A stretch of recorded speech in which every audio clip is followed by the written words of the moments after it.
Barn, baseball's greatest home run hitter, hit his last home run for Milwaukee against the California Angels.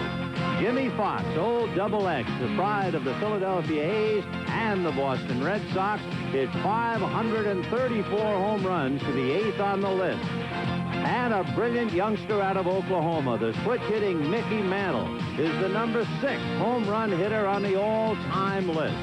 And between the kid from Oklahoma named Mantle and Double X named Fox comes a 40-year-old wizard by the name of Reginald Martinez Jackson.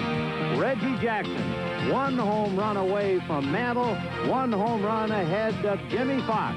And coming up 40, he's coming up against the Milwaukee Brewers here on NBC.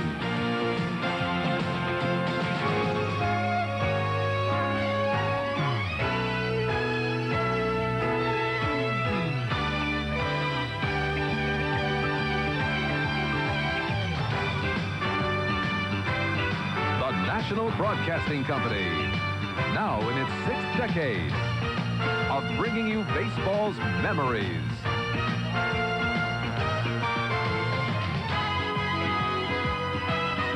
Baseball's milestones.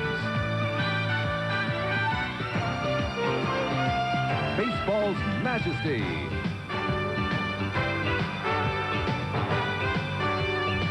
And baseball's magical moments. NBC Sports proudly presents the Major League Baseball Game of the Week. Today, from County Stadium in Milwaukee, it's the California Angels versus the Milwaukee Brewers. The Game of the Week is brought to you by Miller Lite. For great taste, there is only one light beer. By Ford and your local Ford dealer. Have you driven a Ford lately? By Canon. From personal copiers to high-performance copying systems, the choice is Canon. And by Midas. For mufflers, brakes, and shocks. Trust the Midas touch. From County Stadium in Milwaukee, NBC presents the visiting California Angels with right-hander Ron Romanick and the Milwaukee Brewers and right-hander Bill Wegman. Hi, everybody. I'm Vin Scully, along with Joe Garagiola. Quite a contrast here. Tremendous interest in an upcoming 40-year-old by the name of Reggie Jackson. And in direct contrast, we have 2 of the brighter young ball players on the major league scene. And we can carry it even a step farther. I think, Vin, to the point that nobody figured the California Angels would be where they are. And Gene Mock, the manager, simply says, hey, nobody asks about a birth certificate when you play baseball. It's what you do. And they're in pretty good shape. Well, of course, it seems like an Angel pattern. Last year, I think they were in first place for over 130 days, and then the veterans seemed to run out of gas. But when you start looking at Wally Joyner at first, and then you look at Billy Joe Robideau going for Milwaukee, you know, youth must be served. I thought the 4 best players in the Cactus League this spring were Robideau, Joyner, Canseco, and Will Clark. And we're going to see 2 of them today. 2 good-looking young players. And although it's not an earth-shaking note, the California Angels are the only team in the major leagues not to have lost back-to-back games. Well, they lost last night, so the challenge is in front of them and Ron Romanick and Bill Wegman today. We'll get to the starting lineups. We'll have all the pregame stats and stories coming up right after this.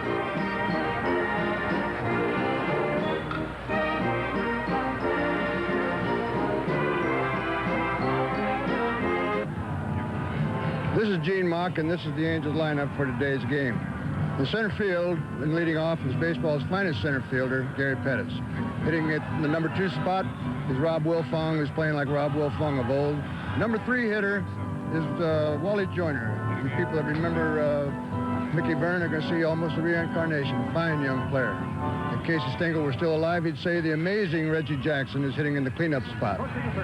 Brian Downing, our left fielder, is hitting 5th. Doug DeCinze at third base is hitting 6th. Rupert Jones, who scored an awful lot of big runs for us this year, is in right field and batting 7th. Dick Schofield is the shortstop, and baseball's finest quarterback, Bob Boone, is doing the catching. On the mound, Ron Romanick. On a beautiful day here in Milwaukee, here's the way the Milwaukee Brewers stack up. Ogilvy's in left field. Felder's hurt. Young is in center field. Maybe strange to some people, but he has been playing center field and doing a good job. Rob Deere is in right field. Molitor, Riles, and there's a surprise. Shortstop, Reddy Robideau One of the fine young players at first base. Cerrone the catcher. Wegman is the pitcher. Well, we're about ready to get this thing underway, and Bill Wegman will face Gary Pettis. Strike, 0-1. Pettis, you might have noticed in the news the other day when he bumped into plate umpire John Shulock in an argument in Toronto. Now that Lou Piniella has been suspended 2 games by bumping Tim Casita, the Angels are kind of tiptoeing on eggs, waiting to see whether Gary Pettis will be suspended or not. 1-1. High drive to straightaway center. Robin Yount is there, and he'll put it away. 1 down. So Gary Pettis a fly ball. Bill Wegman, another one of the young pitchers here at Milwaukee. He was 2-0 last year. He beat Baltimore twice. He's looking for his first win this year. This, by the way, he is so new to the big leagues. This is his first major league appearance in a day game. Here's Rob Wilfong. You heard Gene Mauch say that Wilfong is playing like the Wilfong of old. Well, in his last 4 games, he's hitting .385. And, of course, Gene had him at Minnesota. He's a hard-nosed kid. When you look at Gene Mauch in County Stadium, I know it must have entered his mind when the Angel team bus arrived here. It was way back in 1964. Gene Mauch was managing the Philadelphia Phillies. Ball 2. And the Phillies came here. They lost the first game of a doubleheader. It was their 23rd consecutive loss. And the second game of the doubleheader against the Milwaukee Braves, the Phillies won. So when I saw Mauch before the game, and I said to him, who was the winning pitcher? And like that, he said, John Buzhart. I mean, he wouldn't forget that. No way. So it brings back a lot of memories. County Stadium in Milwaukee, home of the Brewers, formerly of the Braves. 2-2, the count to Rob Wilfong. And he goes the other way, down the left field line, foul, back into the seats, still 2-2. One thing manager George Bamberger says about Wegman is that he has to challenge the hitters more. He gets a little defensive. And you notice against Pettis and Wilfong, he started right out with strikes, and he just is rearing back and pumping strikes, and that's what George wants him to do. 2-2. And he drives it to center, but Robin of Yount is there, and just like that, 2 up and 2 away. You know, these 2 clubs played it hard last year, even though the Angels won 9 out of 12. 6 of their victories were by 1 run, so they cut them close. That they do. Wegman doesn't have any trick pitches. It's a fastball, a slider. He has a changeup, turns the ball over once in a while. When he misses, he usually misses down. If he gets the ball up, he's in trouble. And here is Joyner, one of the fine-looking young hitters. He has a 7-game hitting streak, does Wally Joyner. Interesting, he was at a high school awards banquet in Georgia when he was in high school, and the star of the banquet was Dale Murphy of the Atlanta Braves. And opening day, there was a telegram in his locker, and it began, Nancy and I know you can play. Best wishes for a great season. Signed, Dale Murphy. And Joyner is doing just that, having a great season. He lips one to left field. Ben Ogilvie is there, has a bead on it. 3 fly balls, and the first inning is in the books. The Angels go 1-2-3, and at the end of half an inning, Angels nothing, and the Brewers coming out. Fans, here is a reminder. As we go to the bottom of the first inning, here's the way the Brewers stack up offensively. Paul Molitor, who stole home last night, front man of a double steal, is at third base. Ernest Riles will be the shortstop. Cecil Cooper, 3 hits away from 2,000 in his great career as the DH. Robin Yount, a seasoned veteran at the age of 30 in center field. The rookie, Billy Joe Robideau, he's at first.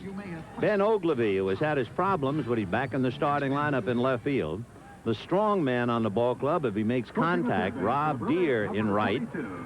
One of our favorite names for a big league ball player, Randy Reddy, and he's at the ready. Juan Castillo not playing. Jim Gantner is hurt, so Reddy's at second, and Rick Cerrone goes behind the plate. Defensively, Downing is in left field, and what a job he's been doing. Pettis, you've seen some great catches from him. Rupert Jones in right field. DeSensei's at third base. What can you say about his gloves? Schofield, Wilfong, Joyner, the infield, Boone behind the plate. And it was interesting that Gene Mauch called him the baseball's best quarterback, and Ron Romanek is on the mound. Ron Romanek has a lot of problems, a history of first-inning troubles. And there's ball one to Paul Molitor. Prior to this season, he was giving up a run in the first inning almost all of his starts. He is 2-1. He beat Milwaukee 4 times without a loss last year, 6 in one lifetime. Romanek's the kind of a guy who would not impress you on the sidelines. 1 ball, no strikes. Ball 2. What I mean by that is he doesn't overpower you. He's got all the pitches. He has to have command of them, and he has to spot them. You'll see Booney moving around behind that plate. 2-0. Line drive, base hit into center field. So Molitor opens up with a ringing single, makes a huge turn. He went almost halfway. Last night, Molitor, the front man on a delayed double steal. And as the throw went down to second too late, Molly, as they call him, came in head first to steal home. George Bamberger explaining that said it was no trick play. He said, I wanted to stay away from the double play. I would have run the guy on 3-1, but I thought, well, if Cooper misses the ball, we'll be out of the inning, so I'll run him 3-2. And he says, don't you know, we got a double steal out of it. You got to like that kind of thinking. And how? Well, with Molitor at first, here's Ernest Riles. Ball 1. George Bamberger thinks that Riles is a great 2-strike hitter, and he might very well be a better hitter than he is a fielder. He was also a very successful hitter at home last year, maybe 100 points higher at home than on the road.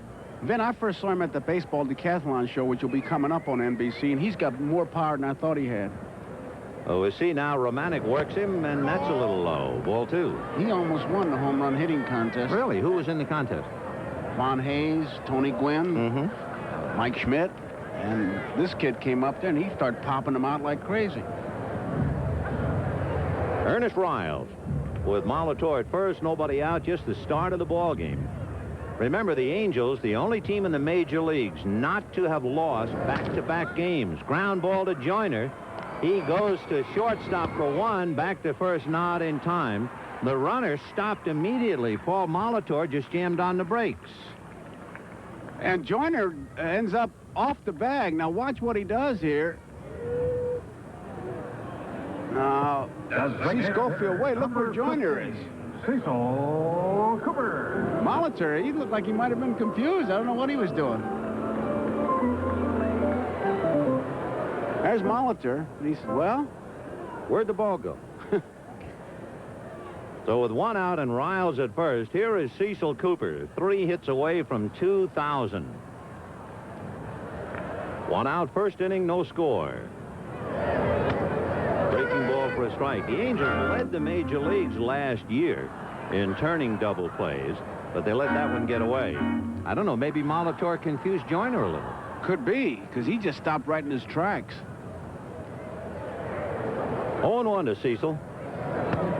Cooper had been operated on at the end of last year, had a very slow spring training, actually none at all. So by the time the season started, he was a long way from being ready, and they're bringing along slowly. He's only had 46 at-bats. Line towards center. Coming up is Gary Pettis to make the catch, and back to first goes Ernest Riles. So 2 down. And Robin Yount coming up.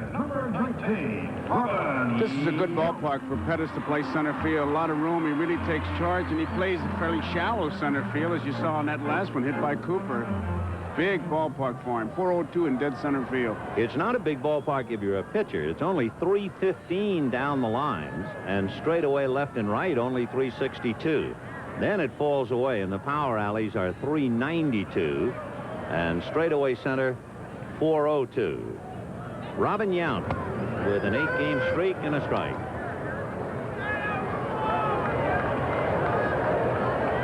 You can see where Robin is, top of the heap. The biggest surprise, really, is not just Kirby Puckett's batting average, but his muscle. Every time you pick up the paper now, he has a home run. He's hit 10. Ground ball to short, Schofield to Wilfong, and they get the force on Riles, and that's it. A base hit and nothing else, and at the end of an inning, the Angels nothing, the Brewers nothing. Don't forget, coming up next, the Panasonic Las Vegas Classic Invitational. It'll be the 4th round of a 5-round tournament. The stakes are high indeed. Donnie Hammond, leading right now, has a chance to win over $200,000, and the field competing for over $1 million in total prize money. That's right here on NBC Sports. And right here is Reggie Jackson. Reggie, of course, recently passing Jimmy Fox, the number 8 slot, when he hit his 5th home run. And he is 1 away now from catching Mickey Mantle. 1-1. How does he feel about Mantle? Well, I don't have the impact on the game that Mantle had, but it will be a thrill when I tie him and pass him. And his first opportunity today. There's where he is on the list. Number 7, 1 back of Mantle. 1-1. And he lines it to right. Rob Deere makes the catch for the out. Reggie's had other difficulties, not just trying to hit the ball. Watch him try to get the weighted donut off Dick Schofield's bat. Little Schofield couldn't get it off.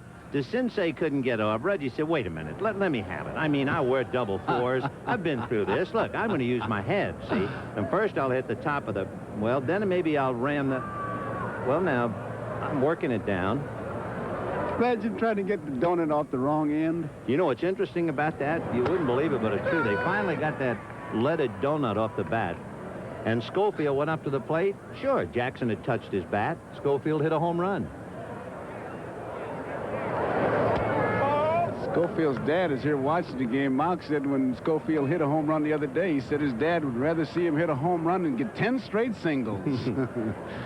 Brian Downing having a solid start in '86. Big chopper foul outside of 3rd and down the line. In describing Downing, Gene Mark uses an old expression. He's a horse. Oh, boy. That really says it all to the baseball man. I tell you, if Carlton Fisk can convert from catcher to left field the way Brian Downing has done, that will really be something. Downing, of course, a catcher who is now about as good a left fielder as there is in the American League. Wasn't that a nostalgic thing Fisk said when he played left field in Fenway Park? Yeah, what memories. Yeah, and... Line drive, base hit for Brian Downing. Said he always looked out and he saw the wall in left field, but playing left field was like turning his back to a friend. Brian Downing, just to complete the thought on what an outfielder he is, his last 2 years he's played left field without committing an error. Here's Doug DeCinces. He has a very modest 3-game hitting streak. He has not been lucky. Last night he hit the ball hard 4 times and got 1 base hit. And when I asked Gene about that, he said he has just been hitting the ball right on the screws and just not getting base hits. And I'll tell you what really hurts. He has left an awful lot of men on base.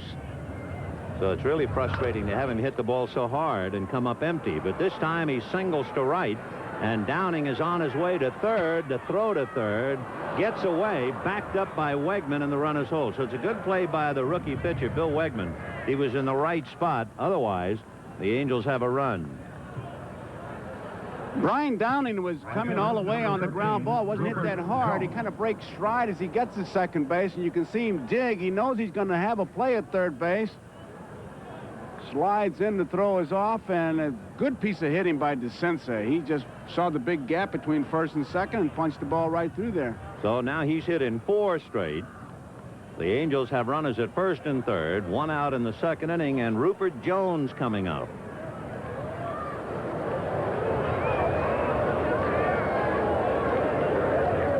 Fouled away. You might remember last year, Rupert Jones had a very big first half. He had 15 home runs and 40 RBIs, but he had a downer in the second half. Now struggling at the start of this year. So it's been a long period of frustration for Rupert Jones. And a ground ball to first. They will go to short for 1, back to first, double play, and they're out of the inning. Good play from Robideau to Riles and back to Robideau. No runs, 2 hits, a man left at the end of an inning and a half, no score. Here's that double play again. Robideau's throw is a good one, away from the runner. You see the runner stop. Then I think the interesting thing about not only this play, but in the First inning for California, Joyner tried for the 3-6-3. And my point being that here are two young players, and both of them not afraid to try for that double play 3-6-3, which is a very difficult one. I mean, it could be one of those plays where you could safety first and step on the bag, but neither one satisfied. They went for the 2. What I still don't understand, admittedly, it was an easy force play, but on 2 occasions now, the runner going from first to second has stopped. And why they stop, I don't know. I mean, you would think the runner, sure, he's going to be forced, but he's got to go into the bag and try and prevent the double play. But the runner just bailed out. The sensei said, okay. He just backed off. I have no explanation for it. No. It's just the way they play. 1 ball and 1 strike to count. Billy Joe Robideau. And that Joe is spelled J-O, and somebody said, we thought it was J-O-E. He said, well, I dropped the E because it makes it easier to sign autographs. That puts him as a left-handed character who is right up there behind Joyner. See those baby booners again. There they are. And the one fellow who is struggling, as you can see, Texas Pete Incaviglia. 2-2. Ball 3. Ron Romanek. Billy Joe gives you a lot of room in that batter's box. He's way away from that plate, but he strides right into it. A little high, so with the good eye, he draws the first walk of the game. Romanek passes Robideau, and that'll bring up Ben Ogilvie. Gene Mauch already seen his ball club frustrated. You know, you have 2 of the oldest managers in the major leagues in this game. Gene Mauch and George Bamberger are each 60 years old. Bambi talking to Big Frank Howard. It's interesting, the youngest manager is Bobby Valentine, who's 35. Valentine was 9 years old when Gene Mauch managed his first big league game. 1-0. Ben Ogilvie, he has a $700,000 contract with an option next year. He's had an injured hand in spring training. He hurt his left shoulder early in the season, so it's been a struggle for him. Now back, 1-1. He took early batting practice and was really hitting the ball well.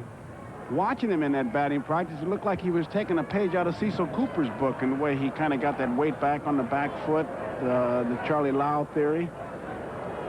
Good hitter.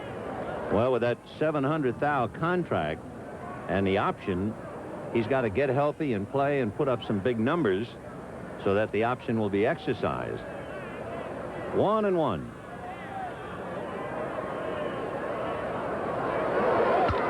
High fly ball into straightaway right. Moving over is Rupert Jones. Easy out, 1 down. That'll bring up Rob Deere.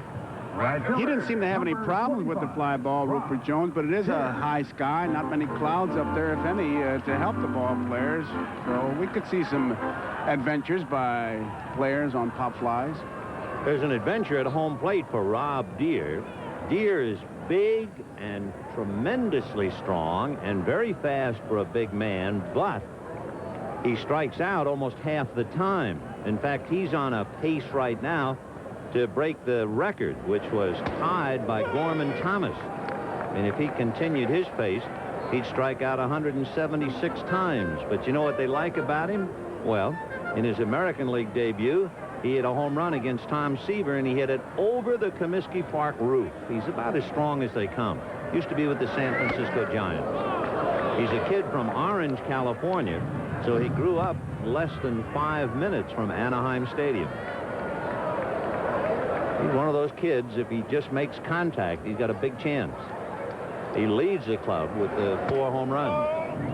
You get a guy that hits the ball like that, and the reputation carries you for 4 or 5 years. Every time he strikes out, you'll hear somebody say, tell you one thing, if he ever gets a hold of one, right. No park can hold him. Yeah, right.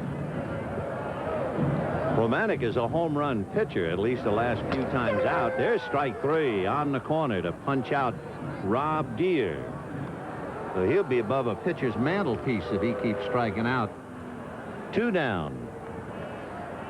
Bob Boone gets it right on the corner. See him kind of lean there. A perfect pitch, and this is one of those I'll be there plays. He saw he had a chance. The first baseman was there. He threw it. You know, I wonder, too, really. That's great for Boone. That pitch upstairs looked to me like maybe it was off the plate, and I wonder if umpires aren't influenced by certain hitters and their reputation. If that's Musial, if there's some great hitter, that's a ball. About it. Well, Musial Williams always got 4 strikes, and if I hear from Ted Williams, fine. Ted Williams, Dan Musial, the good hitters all got 4 strikes. I don't care what the umpires say. Yeah, and I think a kid like Rob Drew, they say, well, he's a strikeout hitter, and they say, that's strike, you're gone. I've had umpires say, when I said that ball was not a strike, how would you know? I mean, the umpire, they would never say that to the good hitter. You think they'd say that to Williams, who can smell the bat burn? 0-2. Oh, was it Tewksbury of the Yankees said when Willie Wilson charged and said, you're throwing at me? He said, why would I throw at you? You're an out. An instant out, right. What a zinger. But you're right. They go by reputation. But Booney is one of the best framers of pitches as far as catchers go. There's a little looper right at Schofield. So they leave Robideau, who walked at the end of 2, no score, and we'll be right back after these messages from your local station. Reggie Jackson, and he is certainly a big portion of the story that is unfolding here today. He needs a home run to tie the great Mickey Mantle, and he'll be 40 the middle of the month. Of course, it's interesting to think about the age 40 and think about the greatest home run hitter, Henry Aaron. Because Aaron, at the age of 40, actually when he was 39 years old, Aaron hit 40 home runs. And you can't come here without thinking about Henry. Hard ground ball knocked down at third by Molitor, but Molly can't make a play. So Schofield gets a single, but Molitor held it from being a double. Molitor really does a good job knocking that ball down, almost makes the play. Certainly saved the double. Interesting, Schofield jumping on that pitch, because before the game, Mark said, look, he's going to throw you a lot of sliders now. Just kind of halfway look for it and then do something with it. Obviously, he listens well. So Dick Schofield at first, and here's Bob Boone. We'll see if they put a play on with Booney, trying to avoid the double play. Dick Schofield is not a base stealer. 1-0. Boone still going to that wide open stance of his, taking a good look at his third base coach, and that's always good. How about that note? More than his dad in 19 years. 1-0, and there he goes. Hit and run fly ball. Ogilvie started in on the ball, but now picks it up. And all the way at second and coming back is Schofield. So they played hit and run, and Booney a fly ball. Center fielder, Jerry Pettis. So far, Wegman has the ball hit in the air. The only time the ball was hit on the ground is when Wegman wanted it on the ground. Rupert Jones hit into a rally-ending and inning-ending double play. All the other outs have been in the air. Bill Wegman, he's 23. Juan Nieves is 21. Then you have Teddy Higuera and Tim Leary. They only had a total of 22 victories coming into this year. That's all. So it's a baby staff. But at the same time, all you have to do is look at Kansas City in '84 when they had Saberhagen at 20, Gubazar at 21, Danny Jackson 22. So they're going in the right direction. Same thing Texas is doing. And how? Ed Correa, Jose Guzman, Bobby Witt, great young pitchers. Correa pitching a shutout last night to beat the Yankees. Baseball America, baseball publication, felt that the Milwaukee Brewers have the best minor league organization right now of any ball club in the big leagues, which would be a tribute to Harry Dalton and company. The youth movement is on. Well, when you come here and you see the Angels playing Milwaukee, it's not too hard to turn the clock back. 1982, the Angels came here in the American League Championship Series. The Angels were leading 2-0, and they lost 3 straight. The '82 Brewers were the first team to ever overcome an 0-2 disadvantage in a league championship series, and it took place right here. Another thing the history books tell you about doing a Brewers-Angels game, it's a natural. That's hit foul out of play. The first game for the Milwaukee Brewers was in 1970. It was against the California Angels. And the Angels won that little game 12-0. So it's just right to be here. And of course the big note, Henry Aaron hit his last home run, number 755, right here at County Stadium against the Angels. Dick Drago was the pitcher. There goes the runner. A bunt is missed. The throw down to second. They get him by plenty. Schofield hung out to dry when Pettis misses the bunt. Good throw by Rick Cerrone, easily handled by Randy at the ready.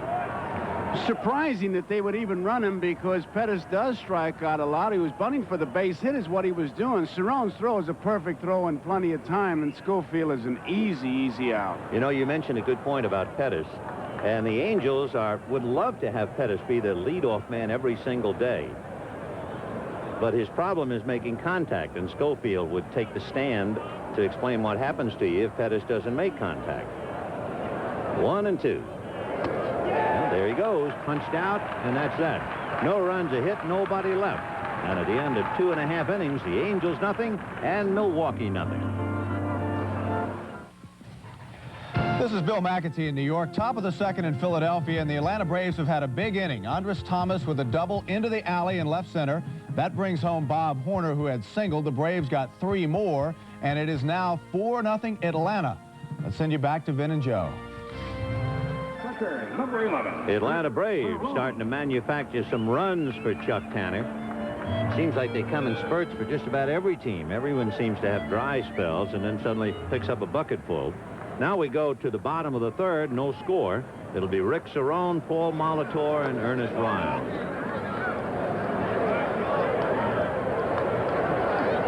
Cerrone and Charlie Moore have been doing the catching because the heir apparent, the #1 Milwaukee catcher, Bill Schroeder, has been on the disabled list with a bad elbow. He's down at El Paso doing rehab, and he's almost ready. He caught 9 innings again yesterday. I asked about him with George Bamberger, and he's about ready to be brought up. 2-0, the count to Rick Cerrone. No score. That's it. Interesting when you talk about who's catching who. George said Nieves and Higuera, Charlie Moore catches him, and Larry and Wegman, Cerrone catches him. 2-1. And there's nothing mysterious about it. He said he just looked and he saw that, hey, when Nieves pitches, pitched real good, Charlie Moore was his catcher, so why don't I just do it again? And he does. Chopper down to shortstop, fielded by Schofield, who takes care of him. So Cerrone rolls to short, 1 away. We talked about memories coming here to County Stadium in Milwaukee, and for baseball people everywhere, what a memory. May the 3rd, 1936. Joe DiMaggio broke into the box score. Coming out of San Francisco, the quiet youngster with all the talent in the world. Just imagine, 50 years ago, don't Joe say D. it. Don't say it. Only you, me, and Mrs. Robinson know where Joe DiMaggio went. Wherever he is, he creates excitement with that quiet elegance. Molitor singled in the first inning. 0-1 to count. It's an experience to walk into a room or even an elevator with DiMaggio to watch how people just look at him. Yeah, he's a superstar, right? Super. 1-1 to count.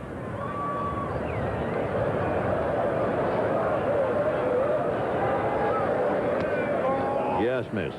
Romanek wanted it, but he didn't get it, and the count 2 balls and 1 strike. During the course of the game with the center field shot, just watch how Boone catches that ball, and you'll see what I mean when I talk about framing it. No pitcher really ever looks wild with him behind there. 2-1 to Molitor. Molitor the other night tied a club record, which is not one he's proud of. He struck out 4 times in a game against Oakland. That was a club record held by Gorman Thomas. 3-1.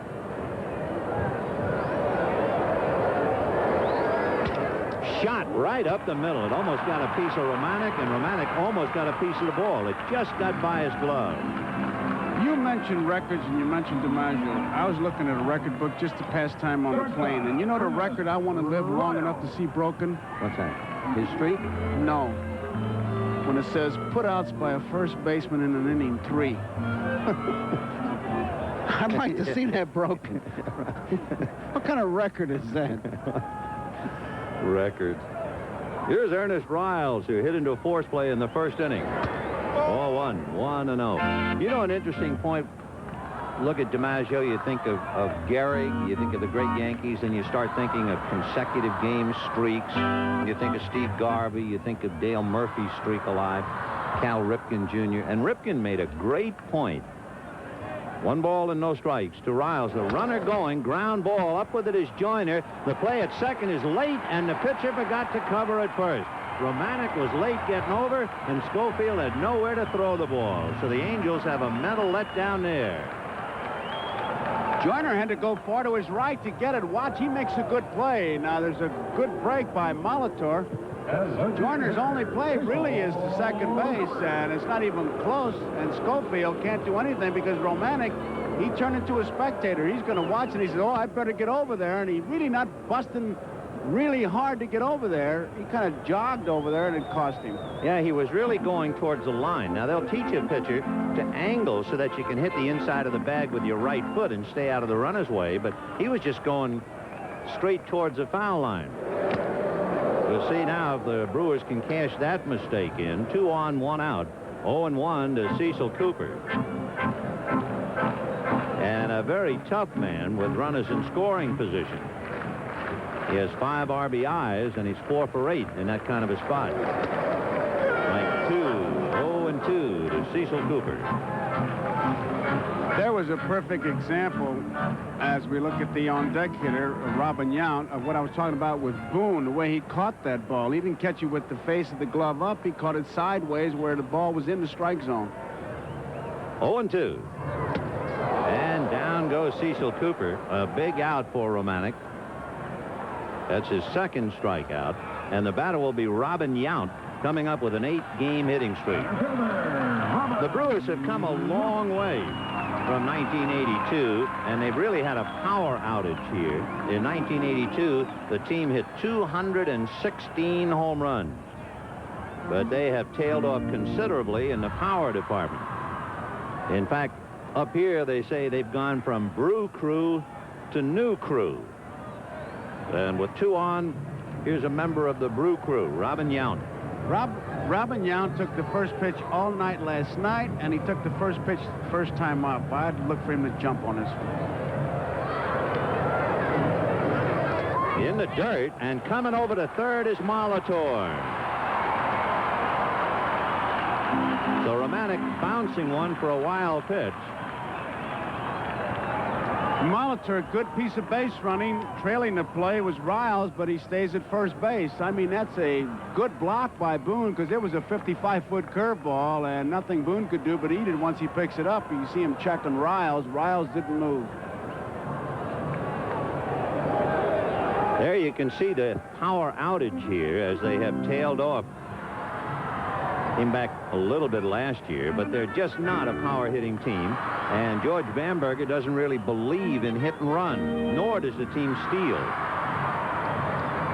He's going to beat you with some fancy footwork, and they need some gloves. They have to turn it around from last year.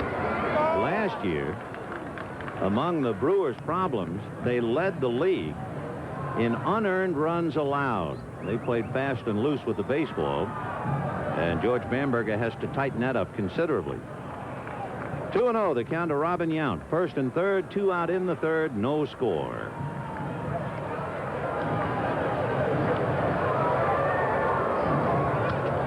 Fouled away. Hard to believe Yount is only 30 years old. Of course, he was playing here at 18. So he's a 13-year veteran. Look at that. I was asking George Bamberger about Yount's arm. I said, well, if he's got a bad arm, how can you put him in center field? And he said, well, a center fielder has an easier throw, less strain on the body than a shortstop who has to twist the upper torso and throw from all kinds of unnatural angles. 2-1. Ball 3. They were talking to Bamberger, the writers were, trying to find out if he's running the club more, just to pick up on your point. And he said the only reason it looks that way is because of Felder, who has 9 stolen bases. He said the next guy is Robin Yount, 4. He said, George said, I don't run just to run, because he believes you can run yourself out of an inning more than you can run yourself into an inning. You mentioned Mike Felder, who has 9 stolen bases. He pulled a hamstring last night, so he's out. Jim Gantner has a bad knee and was also hit on the elbow by Jose Rio of Oakland. So two of his better players have to sit this one out. 3-1. And it's ball 4 to Yount to load him up. And the chant begins, Billy Joe Robidoux. One thing you can say about this youngster is that he knows the strike zone. He threw a base on balls his first time up, but George Bamberger, his manager, first thing he said about him was he knows the strike zone, he can handle it.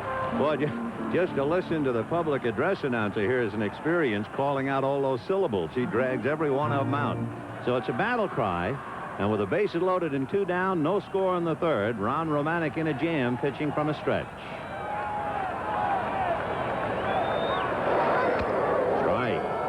Paul Molitor is at third. Ernest Riles is at second, and Robin Yount at first.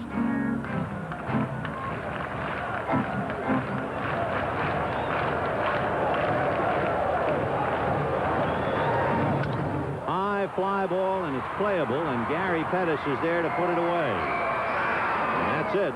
The Brewers lead 3, and at the end of 3, the Angels nothing and the Brewers nothing. Don't forget, next week, the game of the week, the Cincinnati Reds and the New York Mets. Others will see the San Diego Padres and the Chicago Cubs. Next Saturday, 1 p.m. Eastern Daylight Time. Angels out of a jam now come up offensively in the 4th. Wilfong, Joyner, and Jackson. A bunt, and a good bunt. Wegman couldn't get on track, and Molitor can't make the play. I was wondering when I saw Pettis try to bunt. I thought that the Angels might try. One reason being, Wegman is 6 feet 6 inches tall. And when you're up there, you start looking at elbows and kneecaps. Your first thought is, hey, I think I'll make this big guy move around. Molitor couldn't make it, and Wegman never got untracked off the mound. So Wilfong, a single. It's a good thought, but I tell you, the bunt he laid down is a beauty, and Molitor is a very good fielder with a great arm, so he's the equalizer as far as negating the bunt, but when you make him like that, you're not going to stop him.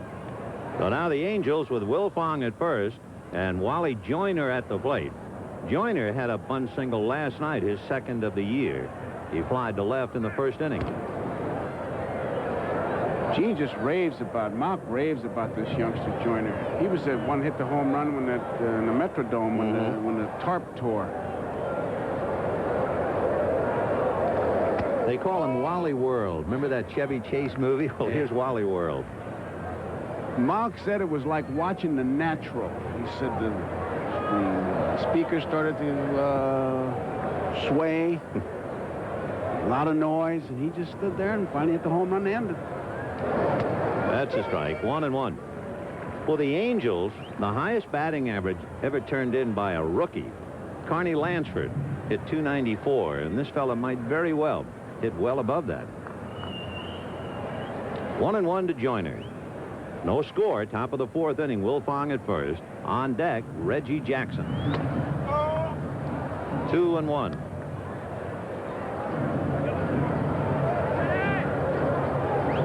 Another thing that impresses you with Joyner, of course, it's a fact as you see Big Reggie loosening up. Joyner strikes out about 10% of the time. 10% and with power. He looks like he can hit. He's got the moves. 2 balls and 1 strike to Wally Joyner, trying to extend his hitting streak to 8. Wilfong held on at first by Robidoux. Little foul ball down the line. That'll give you a chance to realize Joyner has hit 6 home runs. Last year, the Angels played Rod Carew, Juan Benitez, Darrell Sconiers, and Bobby Grich, all at first base. And those 4 men combined only total 7 home runs while playing the position. 2-2. Ground ball hard to the right side to Reddy. He goes to Riles. That's all they get. And we finally saw a runner go through and break it up. Let's go to Bill McAtee for an update in New York. Your attention, please, Mike. All right, Vin, the Phillies have come right back against the Braves. Philadelphia gets a run here despite the nice snag by Claudell Washington. Rick Shue collects the RBI as Tom Foley scores. It is now 5-2 Atlanta. The Braves have just scored now in the 3rd. Well, the Braves have put a dent in Steve Carlton last night, beat him 7-1. Now rack up a quick 5 in Philadelphia. Reggie Jackson, first time up, flied to right field in the second inning. Whoa. He was going to catch Mantle with that swing. He's thinking two things, home run and pull. Whoa, here it is. What a swing. He had that little bit of a loop to get under that ball and drive it. He'd have hit that one. He certainly would have had him sing himself a dinger. 0-1 to count to Reggie. Close. Very close. Tagged down at the foot by Robideau. So the two young first basemen, Billy Joe Robideau and the runner, Wally Joyner. Pretty good move by Wegman. Yeah. Check swing, a slow roll at a short. Riles feeds Reddy, who goes back to first, and they get the double play. A check swing double play, 6-4-3. No runs, one hit, nobody left, except the frustrated Reggie Jackson. Frustrated on that check swing, and they still were able to double him up. Riles feeding his man Reddy, and they'll get Reggie. No score, middle of the fourth. $1 million in total prize money. That's at the end of 3 rounds, and remember, it is a 5-round tournament, and it'll be on immediately after baseball. Let's take a look at that double play and the attempt to break it up, Joe. Classic slide by Joyner. He really gets to Reddy. Reddy hangs in there and just takes the normal fall for a second baseman. Contrast to what Ozzie Smith did last week. Foul ball down the left field line, out of play, off the bat of Ben Ogilvie. 0-2. If you were with us last week, you remember Ozzie Smith went into Wally Backman and used his elbows to take him out, and I saw in the paper the next day because I had to stay overnight, and Ozzie said he was just trying to wake somebody up on his club. 0-2. I know of a veteran ball player who said it, quote, it was a dirty play. And I don't know who said it, but I'm sure they all felt it. There's an IOU out there that's going to be cashed in. 1-2 the count to Ogilvie. High chopper over the mound behind second and through into center field. So Ogilvie singles, and I'll tell you something that Ron Romanek is doing, which is very dangerous for a pitcher's health. He is letting the leadoff man get on. 3 of the 4 innings. Molitor singled in the first. Robideau walked in the second. Ogilvie singles here in the fourth. And for Gene Mauch, he's been bobbing and weaving. The Brewers have left 5 men in 3 innings. Rob Deere called out on strikes in the second inning. Ogilvie is one of those fellows who doesn't figure to do any running. In fact, in the last 2 years, Ogilvie tried to steal 8 times, and he's 0 for 8. What was that grunt for? Well, you could see Boone on that last shot, how he caught the ball. Didn't show the umpire the ball by the face open. He had the back of the glove, and you really couldn't tell where the strike zone was as he kind of moved his hand up a little bit. That was a classic example of trying to steal a pitch. 1 ball and no strikes. 1-1 to Rob Deere. They used to teach you to catch the ball coming up, so the umpire could see it, but the way he's catching it, you're not sure of the strike zone because he's kind of hiding it. 1 ball and 1 strike. Putting a little pressure on the plate umpire, Greg Kost. He must have seen that picture of you catching with the right talk hand. of the game. Bottom of the fourth, no score. The Angels and the Brewers. The Angels have won 6 straight series. They lost to Seattle, and then they went on to win 6 straight. Then they came in here and lost last night. And the Angels are the only team in the majors not to have lost back-to-back games. 1-1. Line to left field. Base hit. Downing plays it on a hop. Ogilvie stops at second, and the Brewers are in business. First and second, and nobody out. Second baseman, Randy Reddy. Randy Reddy will be coming up.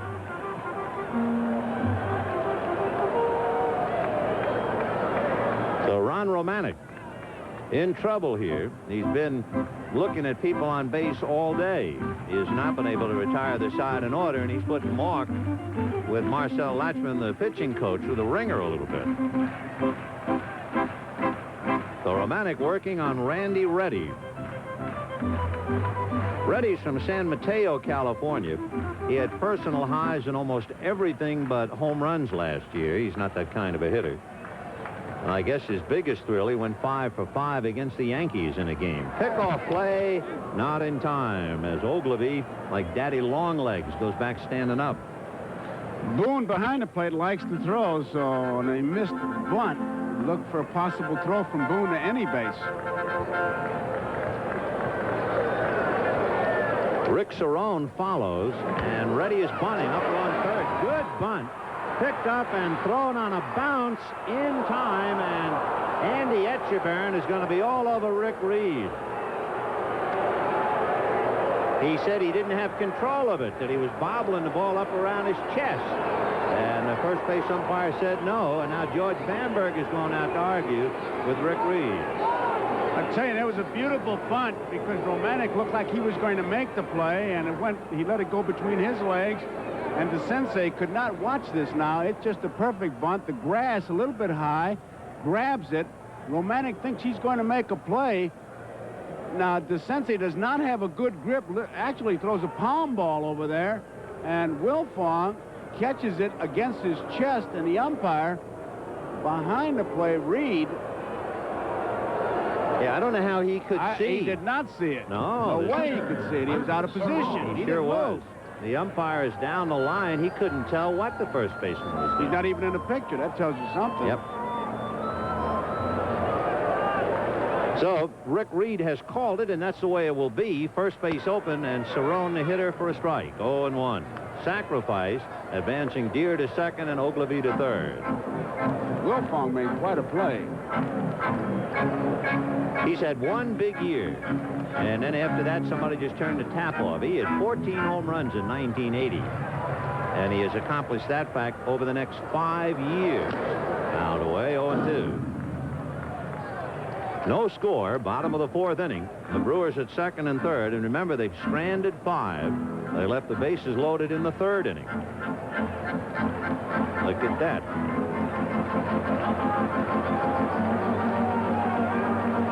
To Rick Cerrone.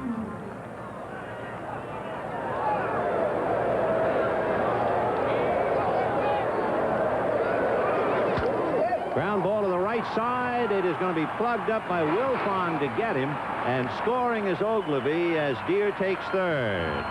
1-0 Milwaukee. Let's go to Bill McAtee in New York. All right, Ben, watch what just happened in Boston. Bottom of the third with Oakland leading 2-0. The shot by Dwight Evans will hit the tower. It should be a home run, but the call was that it hit the wall, so Evans is robbed of a home run. But Jim Rice, a few moments later, homered, so it is now 3-2 Boston. They're in the top of the fourth. The batter here will be Paul Molitor. The Brewers leading 1-0. Rob Deere is at third with 2 down. They had a disputed call of a home run here last night. Charlie Moore hit his first home run in 2 years. And the Angels argued, but they lost the argument. That was some argument, too. I asked Gene about that. And he said, the umpire said, I'll bet my house on it. I'll bet my house on it. Gene said, I got 2, 3 of them. Let's bet a couple hundred. What an argument. 1-1. Two down here in the fourth inning. Milwaukee 1, California 0.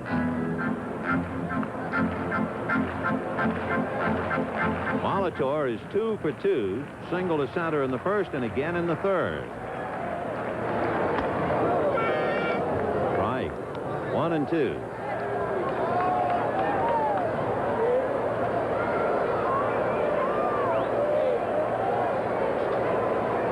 Molitor, like Robin Yount, a first-round pick, he only spent a half a season in the minors, and he's been up here ever since. High fly ball to Gary Pettis. So the Brewers continue to lead people, but they do get a run and lead 1-0 at the end of 4. We'll be back after these messages from your local station. Here's that disputed home run last night involving Charlie Moore. You can see the yellow pipe atop that little 1-foot screen. If the ball hits that pipe, it's a home run. But the ball doesn't hit the yellow pipe or orange. It's going to hit the white pipe below it. So here's Brian Downing fouling it away. And I can imagine Charlie Moore saying, that's great. I hit my first home run in 2 years, and a big argument over it. But you would think perhaps the Brewers would do something to make it a little easier for the umpires to call that kind of ball. 1-1 to count to Brian Downing. Could fill that fence in, obviously, and it's not going to obstruct any of the vision for the bleacher fans. 2-1 to count. Downing, you see, has 5 home runs. Last year, he hit his 5th the 9th of July. He had his 5th this year with a week to go in April. In there. Good pitch. 2-2. Bill Wegman working on Brian Downing, Doug DeCinces, and Rupert Jones. Might have gone after a bad ball, but he got a piece of it and fouled it. Still 2-2. Big breaking ball. Looks like it was out of the strike zone. We'll take a good look at it right here. Definitely out of the strike zone. You know, it's funny. We were talking about, remember Pete Mickelson? Yes. He was a delightful pixie of a guy. He told me one time after a game he pitched in Houston that he made the perfect pitch, the pitch that he wanted to make in his entire career. We almost saw his perfect pitch then. Tell you in a second. 2-2. Hopper hit up the middle. Flagging it is Riles, and got him. Good play. Ball was not hit hard, and Downing took a little while to get down the line, and Ernest Riles nailed him. He hit it kind of off the end of the bat, and Riles with a good arm, that's what made the play. He got something on his throw, even though he's off balance, and Downing tries to stretch it out, and I'm not so sure he didn't make it. You call this play. What do you think?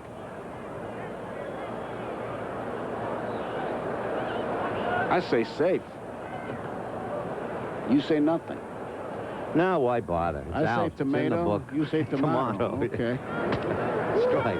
Mickelson's perfect pitch was a pitch that hit the hitter's elbow, bounced off and hit the catcher in the side of the neck, bounced up and hit the umpire under the chin. He said it was the greatest pitch he'd made in his career. Got 3 guys. Three guys shot. on one pitch.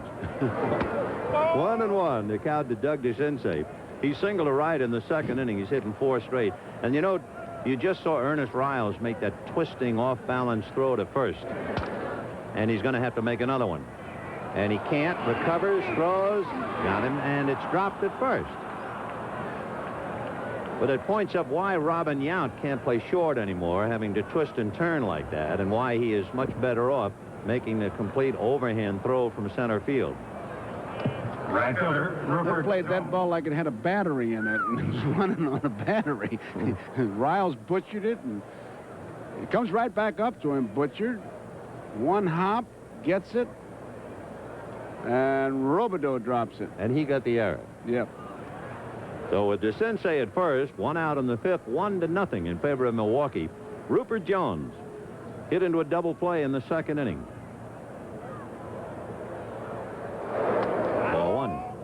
1 run, 4 hits for Milwaukee. No runs, 4 hits for the Angels.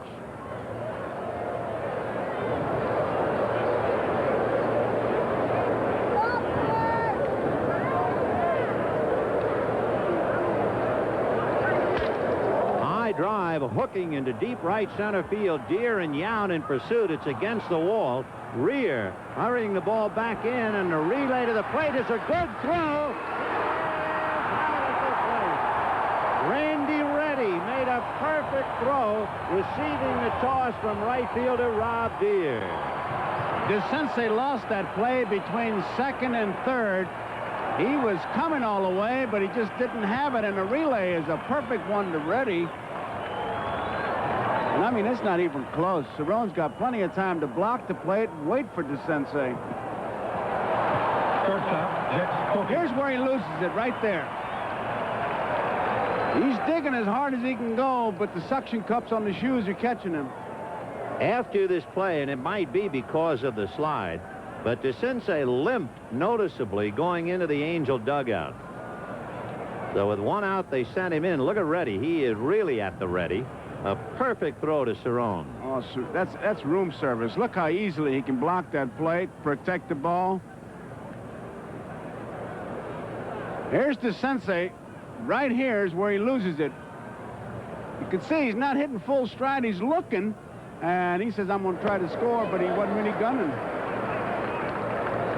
So DeCinces is burned, trying to score from first on the double by Rupert Jones. Rupert takes third on the throw to the plate. It's still 1-0 Milwaukee. Dick Schofield, who had an infield single in the third inning. Right, 0-2. Well, we mentioned that one of the things Bamberger had to do is tighten up the defense. The Brewers leading the league in unearned runs allowed last year. And you can already see they executed very well on that double. They lined it up well. I mean, the relay people. So Bamberger has to be happy about that play.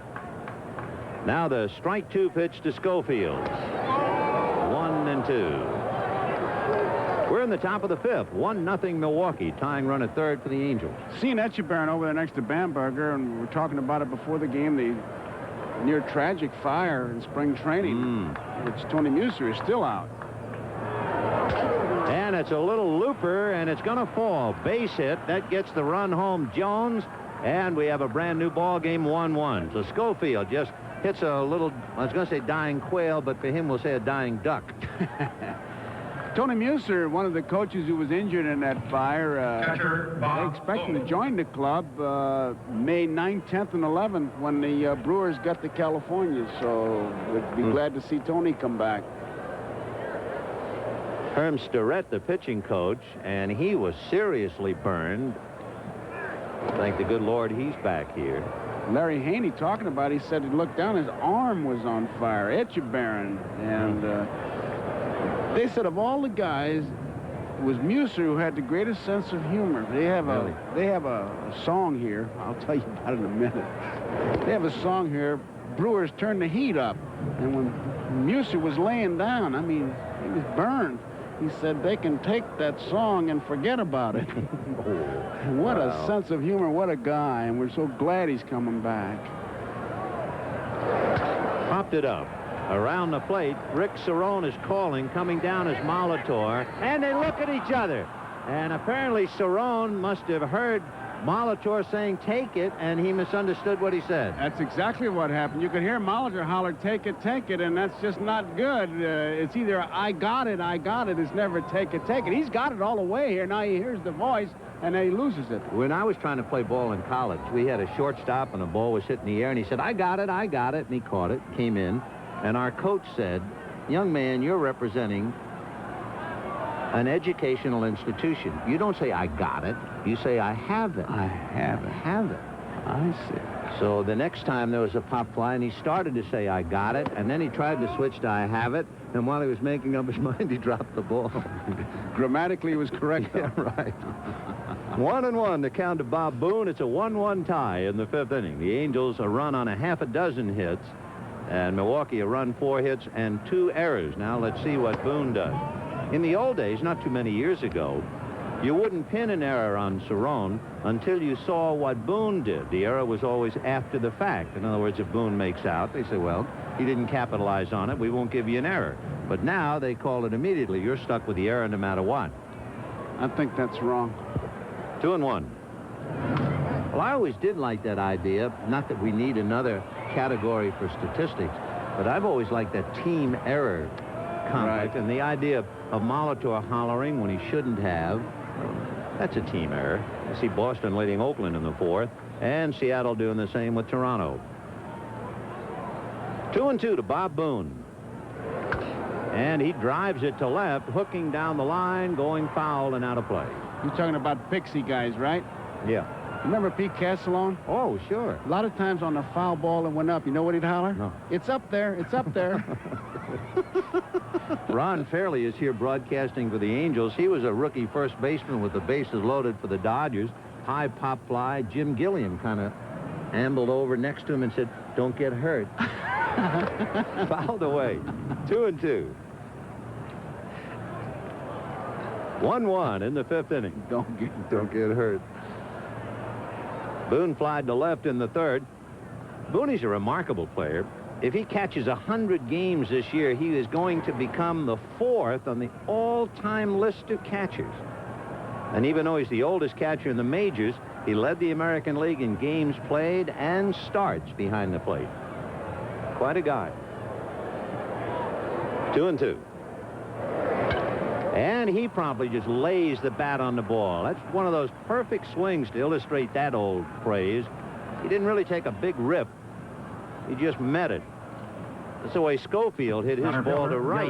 You don't have to hit him that hard as long as they drop. Watch this swing. He's just trying to get a piece of it to avoid striking out. He didn't even hold the bat. He literally threw the bat at the ball and it drops in there. It's one of those that the pitcher starts mumbling to himself, too, when it drops in for a base hit. Well, here in the inning with 1 out, you had DeCinces reach on an error. Then you had Jones double to right center, DeCinces out at the plate. Schofield a dunker to right to score Jones, and now Boone a little flare to center. So you've had 3 consecutive hits, and here's Gary Pettis. Flied to center and struck out and takes a strike. 0-1. Gene Monken, talking about why he strikes out so much, he says what Pettis does, he umpires and then hits. He says you can't do that. You got to hit and then umpire. What he means by that is he sees a pitch and he says, I think that's a strike, and then he swings. So he's got to be just a little quicker. 0-1. 0-2. Last year, he was a much better hitter. Right-handed. He was about 50 points higher than left-handed. And, of course, ask not for whom the bell tolls. He's also not an extra base hitter. He qualified for the batting title last year with at-bats, and he only had 19 extra base hits. He and Bobby Meacham. 1-2. Last year, Pettis up there at the plate, and Gene Mauch saw him strike out 125 times. Well, that's okay if you take the pitcher deep a lot, but not when you're a slap hitter. And he slaps it to short, Riles to Reggie, and that's it. So the Angels make a lot of noise. They wind up with 3 hits and an error, but only 1 run. And at the end of 4 1/2, a 1-1 tie. DeCinces thrown out at the plate. Once again, we'd like to remind our viewers we'll be selecting the NBC Miller Lite Player of the Game at the conclusion of this ball game. And, of course, he hopes someday maybe he'll win that honor. Ernest Riles, Cecil Cooper, and Robin Yount. 1-1 tie, bottom of the 5th inning. Not to belabor the point, but as you see our center field shot occasionally, watch Booney behind the plate, how he kind of maneuvers that body in and out. 0-1. Fly ball to left field, and Downing on his horse. It's in the alley, and he makes the catch. We mentioned Downing the last 2 years has not made an error.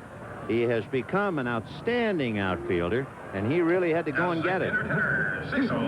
He has made himself a good ball player, and he makes a good play on this one. Riles, I tell you, talked about that decathlon show, which, by the way, will be on May 25th.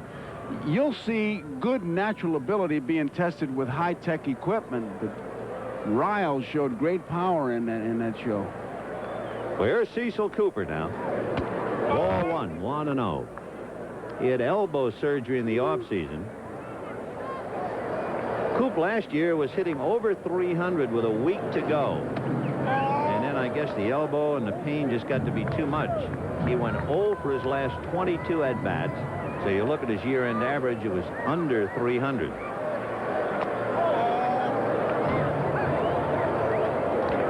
The New York Mets, who had an 11-game streak knocked off, now turning around and trying to build another one, giving Pete Rose a bad time, 2-0. We'll be at Shea Stadium next week to see the Reds and the Mets. And the Yankees coming back to lead Texas. Texas shut them out last night. Center fielder, Robin Yount. So Cecil Cooper is at first with 1 out, and Robin Yount hit into a force play and walk coming up. 1-1, bottom of the 5th.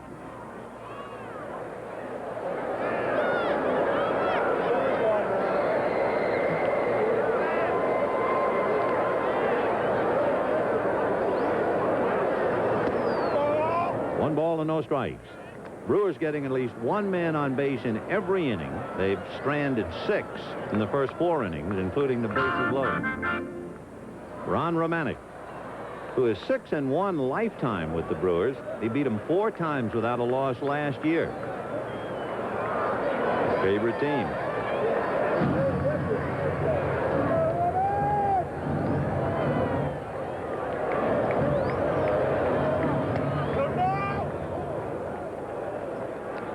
2-0, the count to Robin.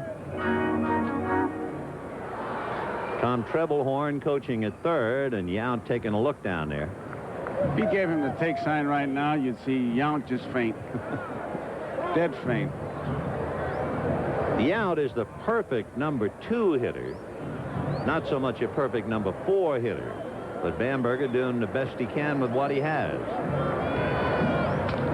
Little roller to third to Sensei, right on the chalk. Gets him, and down to second goes Cooper. But, you know, you talk about perfect number 2 hitters, perfect number 4 hitters. You look at the box scores. Steve Sachs, batting third. Clint Hurdle, batting fourth. And catching. Yeah, well, again, you get back to you do the best with what you have. Billy Joe Robideau walked and flied to center. He had a big chance to be a hero in the third inning. Came up with the bases loaded and 2 out and flied out to Gary Pettis. One thing about the Brewers, you know, they have never been an average ball club. For the last 16 years, they've been at least 10 games above 500 or 10 games below 500. You can't take them for granted. It'll be an interesting time at bat here because he's Romanic's got an option here who he wants to pitch to, whether it would be Robideau and Ogilvy. First base is open. 0-1. 1 ball and 1 strike to count. And on deck, there's Ben Ogilvy, who has flied to right and singled to center.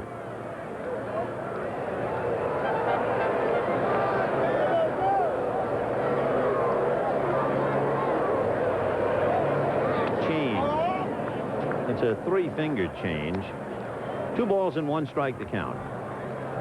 Romanek also, when he's throwing a change now, he started doing it about 4 games ago. He throws a split-fingered changeup. That is the pitch of the 80s. The split finger, whatever. Usually fastball, but with him the change. There was one, I think. The bottom seemed to drop out of it. Ball 3, 3-1. Marcel Latchman, the pitching coach of the Angels. Informative, delightful man. 3-1 to count. Billy Joe Robideau. 1-1 tie in the 5th. Ground ball to the right side to Wilfong. Over to Joyner. So that's another man left. At the end of 5, it's 1-1. And today we're proud to begin a special new feature on NBC's Game of the Week, highlighting some of baseball's unique personalities, characters of the game. A little Germanic or Teutonic touch here at County Stadium in Milwaukee. Girls and boys in their lederhosen. The sound of music. That's right. The Trapp family cleaning the infield here in County Stadium. There's Rob Wilfong. Ball 1.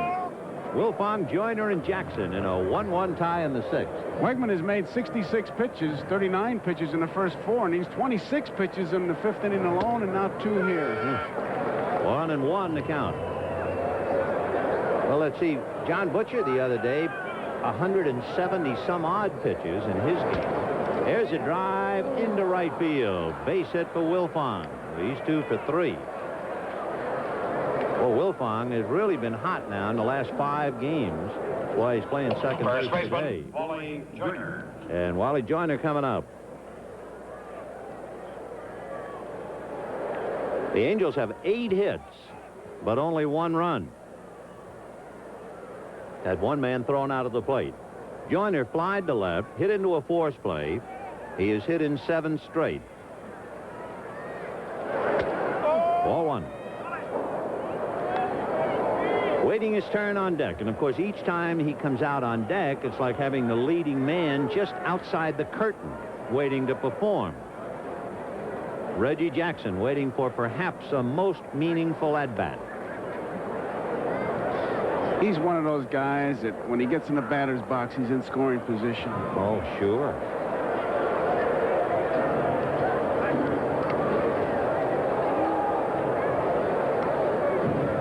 Bring up something I bet you remember. I bet you Reggie remembers. 1 ball and no strikes, the count to Wally Joyner. Ball 2. 17 years ago, Reggie Jackson was the star of the Game of the Week He hit a home run in Minnesota. I think they estimated it 550 feet. Then later in the year, he had a 10 RBI game in Boston, and that was on the Game of the Week. Here he is again, lights on. The runner going, the throw down to Riles. They get him. So Wilfong is thrown out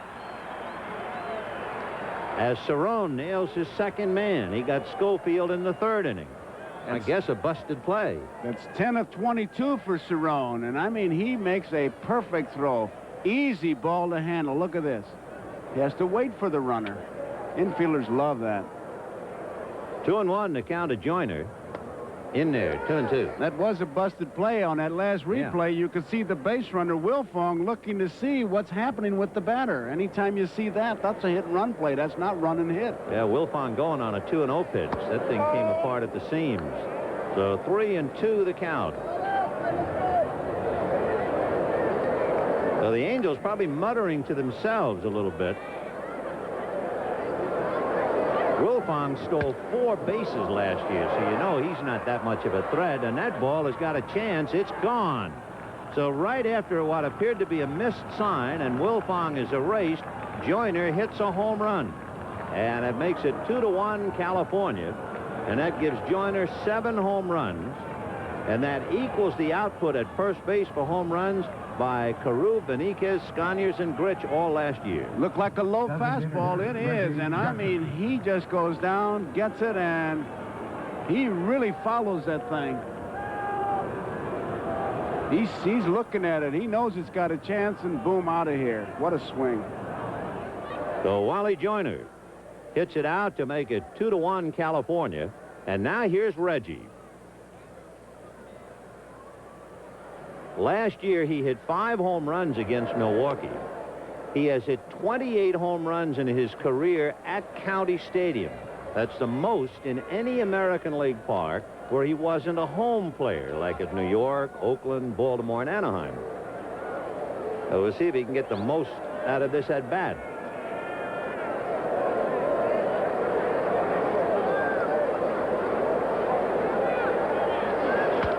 And he goes the other way and squirts it foul. 0-1 to Reggie Jackson. There's a reason why at coming up 40, he is still quite a threat. Did he work hard in the offseason? In fact, it makes you tired just to read what he did. He hit out on the hands. Ground ball to Reggie, and he'll get him. Reggie in the offseason did 25 60-yard sprints, 9 minutes of jumping rope, a half-a-mile run, 1,200 sit-ups a day, and weightlifting. He really hurries down that line. He's digging hard. He didn't give up on the ball. You know, one of the contributions he made to the Angels right at the very start of the season was when Wally Joyner, the kid, didn't run hard down to first base. And he went over to Joyner after the at-bat and said, are you okay? And the kid said, yeah. He said, did you hurt yourself? He said, no. How come you didn't run? He said, always run, as he calls it, run through the bag. He said, it looks good, if nothing else. And you saw a perfect example. He was jammed, and he ran through the bag. Reggie Jackson. Darwin and McClure loosening up in the Milwaukee bullpen. McClure, the left-hander. Reggie told Gene Mauch after last season, he said, I didn't have the kind of a year that I wanted to have. He said, but I'm going to have it. I'm going to prepare myself to be a designated hitter. I don't know how I'm going to go about it, but I'm going to be ready. Strike. 3-1. There they are. Behind that screen. 3-1 to Brian Downing. 2 down in the 6th inning. 2-1 Angels. You know what Joyner did when he got his first base hit of the year? He hollered for the ball. And they got the ball. And when he came in the dugout, the veterans really chewed him out. They said, hey, look, kid, we'll holler for the ball. You just keep your mouth closed and you play. Let me ask you something. When you got your first hit in the big leagues, did you holler for the ball? No. Got down on my knees and said, thank you for answering my prayers. Yeah, they really got all over him. But, of course, you can do that with a kid with his tremendous talent. You know you're not going to break his spirit. 3-2. Downing cue balled right off the end of the bat. And that's that. So the Angels should have had 2, but they only got 1 because Wilfong was thrown out on what might have been a missed sign. At the end of 5 1/2, 2-1 California. Well, Reggie figures to have at least 1 more at bat in this ball game. Still looking for the one to catch Mantle. It'll be Ben Ogilvy, Rob Deere, and Randy Reddy in the 6th inning. 2-1 in favor of the Angels, and that's popped up. And who's going to handle it? Schofield. Right fielder. 1 down, and Rob Deere coming up. Rob Deere struck out and single to left.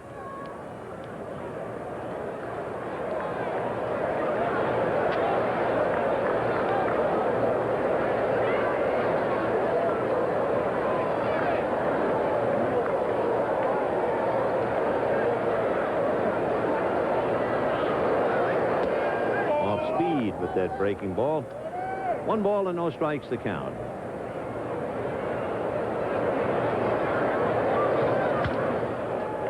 Hits it to third. DeCinces gobbles it up.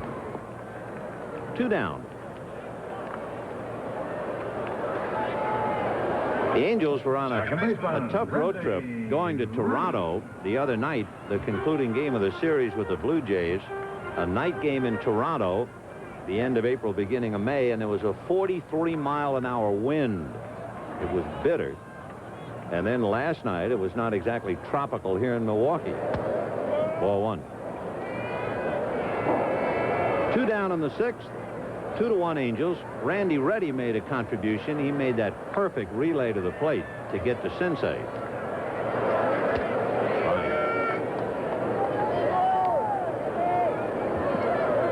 Nothing else, Ben. Both these pitchers very impressive throwing strikes. Ball 2, 2-1. It's always a better game when you see pitchers throw strikes.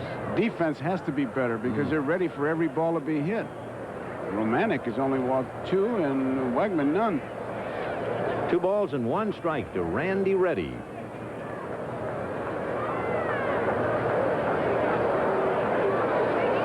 Fouled away. Sounds like a name that is either in a comic strip or in a serial on television, you know? Randy Reddy. The Adventures of Randy Reddy. I knew a fella named Larry Lawrence. He played football at Lawrenceville and scored touchdowns, and the Times used to carry the headline, Larry Lawrence of Lawrenceville. For real. 2-2. Just missed. I like your favorite name, though. Oh, yeah. That's a classic. I wish he had made it. The world should have gotten to know him. Ground ball hard. Backhanded by DeCinces behind the bag to get him. Fine play. So the Brewers are gone in the 6th, first time. And at the end of 6, 2-1 California, after these messages from your local. Third baseman, Doug DeCinces. Here's that last play by DeCinces, and watch this last hop. He's going to make, whoops, a little bit of a bad hop. And immediately comes to mind Frank Crosetti, who was the Yankees and coached for so many years. Anybody can catch a good hop. The good players play the bad hops. And there's a good player playing the bad hop. And now here he is at the plate. Single to right and was aboard on the error, but thrown out at the plate. Hard foul outside of third, 0-1. I have 2 questions to ask you. First of all, what is the classic name? There was a player in the Dodger organization years ago. He had 3 names. His first name was Flaggett. His middle name was Grover, and his last name Zunk, Z-U-N-K. 1-1. And my other question is, Cal Ripken, you started to make a point. Well, we were talking about consecutive games. And, of course, Dale Murphy's game is still consecutive, even though he has 9 stitches in his hand. And Ripken made a point about consecutive games. He said, that's not really what it's all about, Ball 2. He said, after all, you play a full season, 162 games, and then you're off 6 months. There's no big deal about playing 162. But he said, and this is the point, a lot of guys make a token appearance in a game and keep the streak alive. Ball 3. So that if Dale Murphy pinch hits and comes out, his game is alive. If Steve Garvey did it, his game is alive. Ripken said, no, it should be consecutive innings. Now you find out who's playing. And Ripken's streak is like 5,600 consecutive innings. Good point. Now you're talking. 3-1 to DeCinces. Ground ball to the left of Riles. Up with it on the grass. Too late. Infield single for DeCinces. He's 2 for 3. And Wegman now has allowed 10 hits. Riles has really shown great range this afternoon, and with that range, he's shown a real good arm. This is a tough play. He gets over there, covers a lot of ground, makes the play.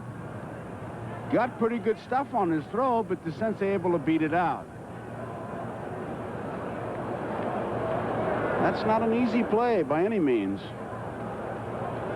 So DeCinces, 2 for 3. Riles, a busy man down there at shortstop. And the batters, Rupert Jones, hit into a double play and doubled. The Brewers have come up with 2 double plays behind Wegman. In the 2nd inning on Jones. In the 4th inning on Jackson. And they also made a play to get DeCinces at the plate in the 5th inning. Darwin and McClure up again. McClure, the left-hander. 1 ball and no strikes. In the dirt. Good save by Cerrone. Ball 2. 2-0. Not only a good save, but he really catches that ball, and he's ready to throw. Had DeCinces taken 2 steps off first, he'd have fired it. And he comes up with that ball fairly clean, and he was ready to gun it. That makes your ball club look good. And how? And he's already thrown out a couple of runners. You see on his sleeve, S-U-L-L-Y, Sully? We can tell you about that. He's wearing that in the memory of Bob Sullivan, the former Brewers equipment manager who passed away last October.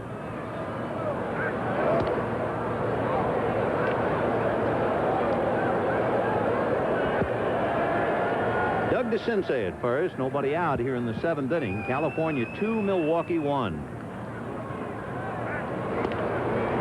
Wegman, as Joe pointed out, making a lot of pitches. And giving up 10 hits, but only 2 runs. He better be bearing down on this batter, 2-0. Schofield on deck. So he's over the 90 mark, starting the 7th inning, which is not too bad.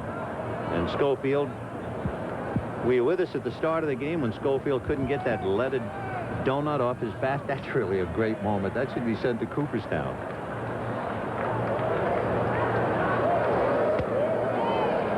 Two to Rupert.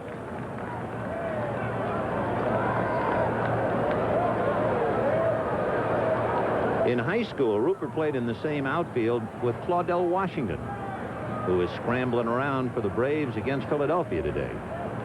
2-2.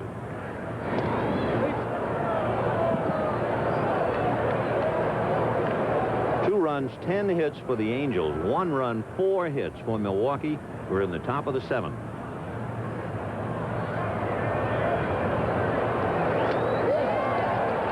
So Rupert has just stopped hitting since the middle of last year. And with 1 out, the batter is Dick Schofield.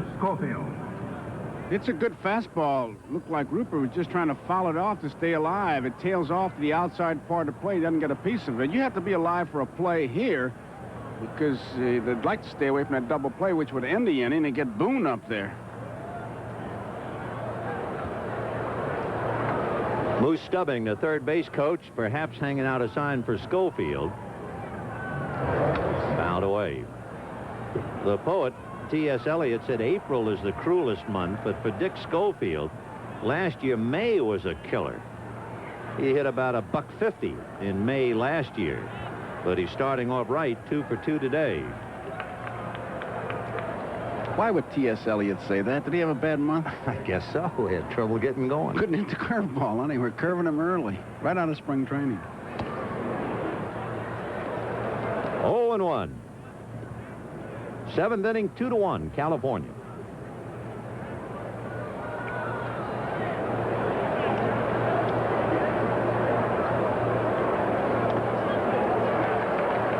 To Ducky. We mentioned earlier his dad, who played for 19 years, is here taking in the ball game. And for at least 3 times, to our knowledge, that his dad has come to see his son play, young Dick has hit a home run.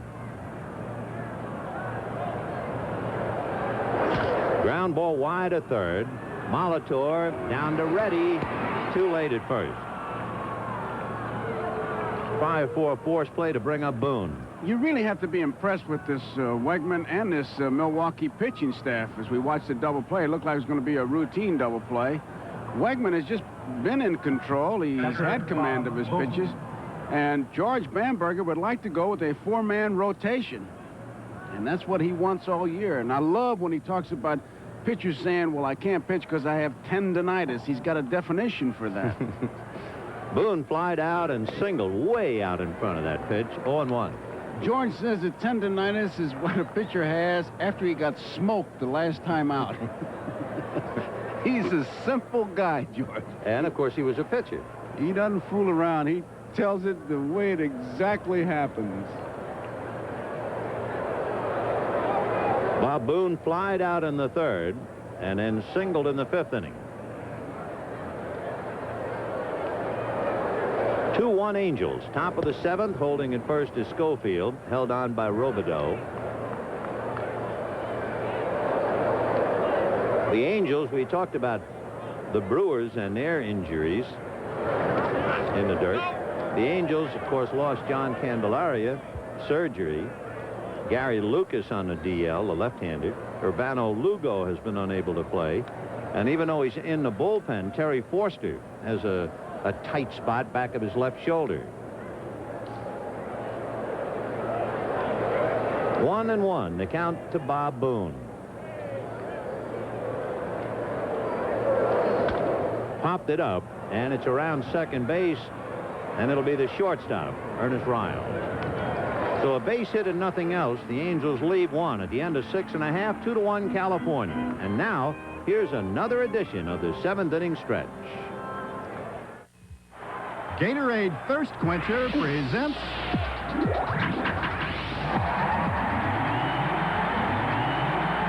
the 7th inning stretch. Gatorade is thirst aid for that deep down body thirst. In Atlanta, the Braves have a ball player who set the National League on fire in recent years. But in his first full season with Atlanta, he batted only .226. Since then, he's become an All-American hero. Can you name him? Dale Murphy of the Atlanta Braves brings a hard-working spirit to everything he does. Looming large in the Braves lineup, Murphy was voted the league's MVP in '82 and '83. And in the last 4 seasons, Murph has averaged 36 home runs and 110 runs batted in. With his all-out, all-the-time style, 30-year-old Dale Murphy of the Atlanta Braves has a tight hold on greatness. You're looking at Richard Paul Burleson, better known as Rooster. He came back from almost the impossible. Last year, he didn't play an inning. He had separated his right shoulder in December of '84 lifting weights. Initially had torn a rotator cuff and then re-torn it in March of '84. And the other night hit a home run against Doyle Alexander, his first in 4 years. He's back and playing so very, very well. And boy, we're happy to see that. Yes, we are. And when, just reminded me, looking at him, he's hitting .349, and George Hendrick is hitting .360, and they're both on the bench. Yep. So the reclamation project. Yeah. He's got some help on that bench. Well, it's still 2-1 Angels. We're in the bottom of the 7th, and Rick Cerrone starting off. A fly ball into right center field. Pettis had a good jump on the ball. Makes it easily. 1 away. Romanek has allowed 4 hits, 2 walks, and 2 strikeouts. He is not a strikeout pitcher anyway. Third baseman, Paul. Well, Cerrone flies out, and that'll bring up Molitor. Having only walked 2 in 6 innings, Romanek right around the plate, so Cerrone first ball swinging. Romanek earlier this year had a 2-hit shutout against Oakland. Molitor twice singled to center, but in the 4th inning, with a runner at third, made the last out on a fly ball to center. Fouled away. 0-1. Ron Romanek trying to get the Angels on track and trying to make sure they do not lose back-to-back games for the first time this year. 0-1.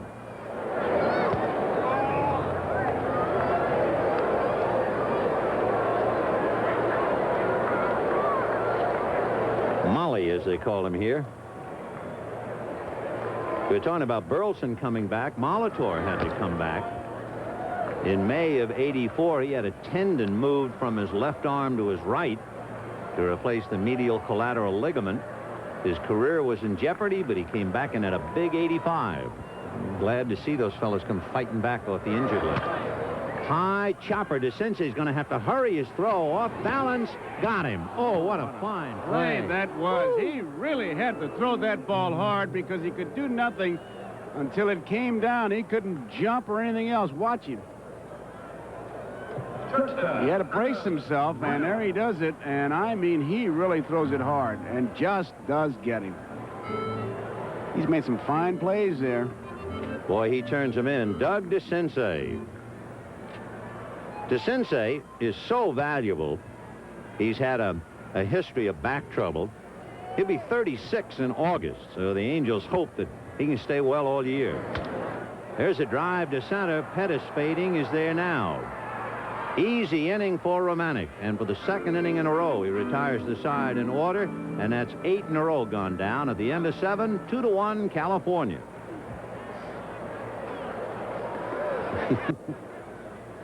Mark Clear blowing bubble. He has the only save on the Milwaukee staff.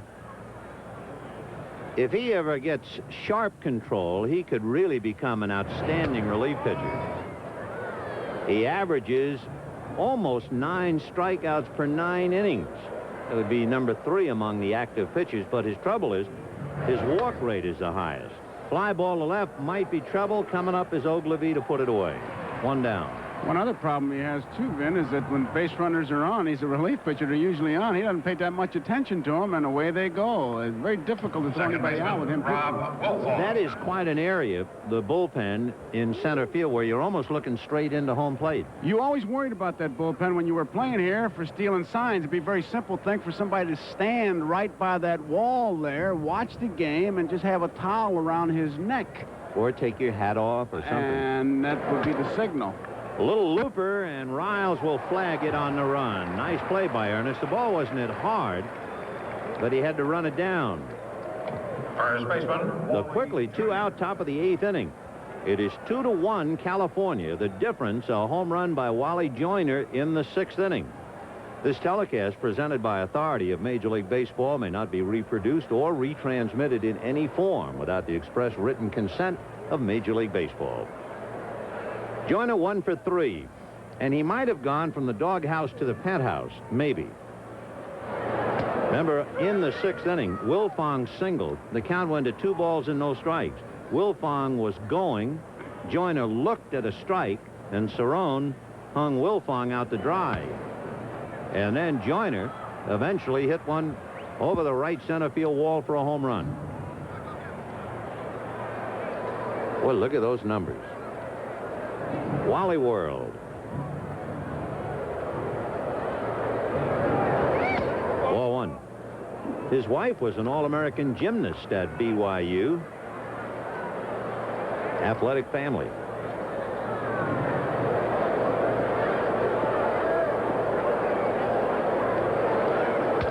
Little ground ball to the right side. That's the kind of a ball you'd expect him to hit to left field, but he tried to pull it, and he was an easy out. So they're gone in order are the Angels at the end of 7 1/2, 2-1 California. The Brewers and Angels. A reminder coming up next, the richest tournament on the PGA Tour, the Panasonic Las Vegas Classic Invitational. Over $1 million in total prize money, over $200,000 to the winner. And remember, they play 90 holes, 5 rounds, and today is the 4th round. Coming up next week, we'll be going to Shea Stadium in New York to see the Reds and the New York Mets. Others will see the Padres and the Cubs at 1 o'clock Eastern Daylight Time. Cecil Cooper, a strike. Cooper, Yount, and Robideau. 8 in a row retired by Ron Romanek.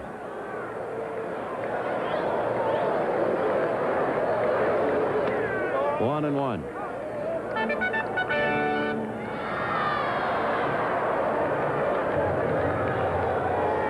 The paid attendance today, 16,481. 16,481. 2 and 1 to count.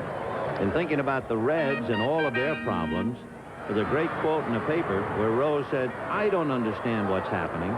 The players don't understand what's happening. And Marge Schott won't understand what's happening, and she's the boss." I love that. How about Shotzi? I don't, they don't, she won't. 2-2. And strike 3 call to Cooper. So Romanek picks up his 3rd strikeout. That's 9 in a row he's retired since the walk to Cooper in the 5th inning. Very impressive, young Romanek. Watch Booney as he gets set. Notice how he was inside, leaned back out, outside part of the plate, and just holds that ball right there. So Romanek getting closer now as he looks in at Robin Yount, who was hit into a force play, walked, and grounded out. Yount with an 8-game hitting streak. Campanella was like that, Vin. You saw him more than I did. I played against him. Nobody ever looked wild. Yeah. I remember when Jeff Torborg, coach with the Yankees, first came up. He was a Joe College rah-rah kind of catcher, and the pitchers had to say to him, "Hey, settle down. Easy." And boy, did he settle down. Ball 3. And the years go by, and I can hear Jeff now saying to young catchers in the Yankee organization, "Easy, take your time." Here's a perfect guy to study, Bob Boone.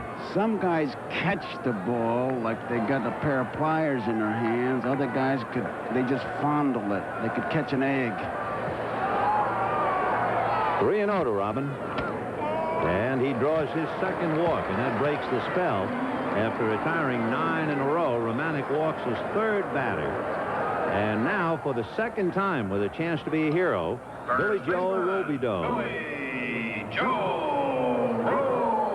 Robidoux. I tell you, I'm glad Bacabella's not playing here. We'd never get out of this ballpark. But the way that got Robidoux. Billy Joe walked in the 2nd inning, came up with the bases loaded in the 3rd and 2 out and flied out. A runner at 2nd in the 5th inning and grounded out. That's off the glove of Romanek and no play.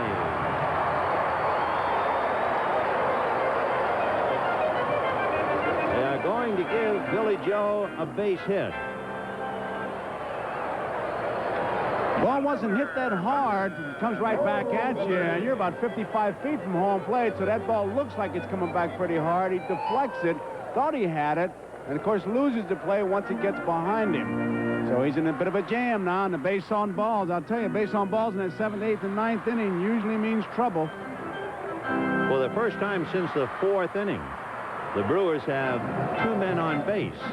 They have Yount at 2nd, Robidoux at 1st, and Ben Ogilvie at the plate. 2-1 Angels. Bottom of the 8th inning. Strike.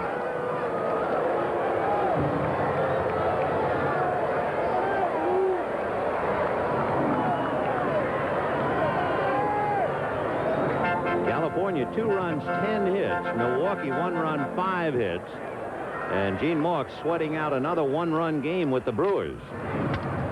Fly ball to right field. In fact, Jones is going to have to come up. And the runners hold. So Ogilvie was out in front of it. And a lazy fly ball. That'll bring up Rob Deere. We mentioned at the start of the game last year, the Angels won 9 out of 12 from the Brewers. 6 of those wins were by 1 run. They lost a 1-run game last night, 5-4, and the Angels are leading a 1-run game today, 2-1. Now, that's an interesting thing about this kid, Rob Deere.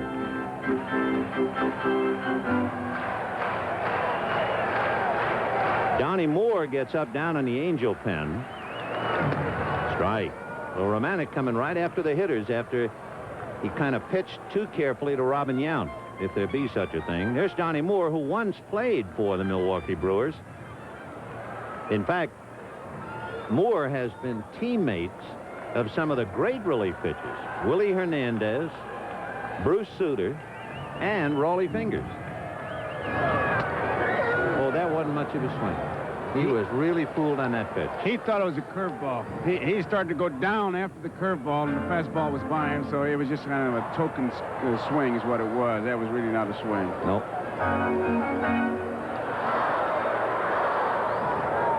So at second base, Robin Yount representing the tying run. Roby Doe at first. 1-2 to Rob Deere.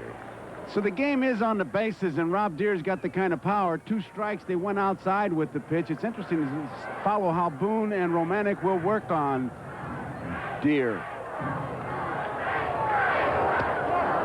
Well, a strikeout hitter, and he strikes out for the second time. No runs, 1 hit, 2 left, and at the end of 8, 2-1 California. Remember, the count was 2 strikes and 1 ball. The pitch was outside the one before, and he goes for the outside corner again. Watch the reaction of Romanek as he really got that ball in a good spot. It was out of the strike zone, close enough to swing. Deere goes out, but even if he would have taken that pitch, it'd have been set up perfectly for the 2-2 pitch. Great piece of pitching. Well, now in the 9th inning, it is 2-1 California. Romanek always pitches well against California, against Milwaukee. He is 6-1 lifetime. His only loss was 1-0. He has a 5-game winning streak against Milwaukee. Well, Reg, you got your last opportunity, it would appear, to catch Mantle on the game of the week anyway. It looks like they're going to try to keep that ball away from Reggie. Those 2 pitches were on the outside part of the plate. A tough ball to pull. 1-1. Foul back.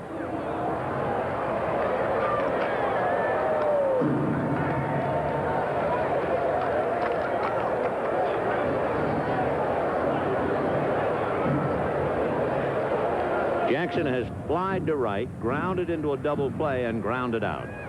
Now back. Well, they outside, and they came high and tight. You can see Cerrone's glove. They're making no bones about it where they're going to pitch him. In the 6th inning, they jammed him. And, of course, Cerrone, a ex-Yankee, been thinking with and against Reggie for a while.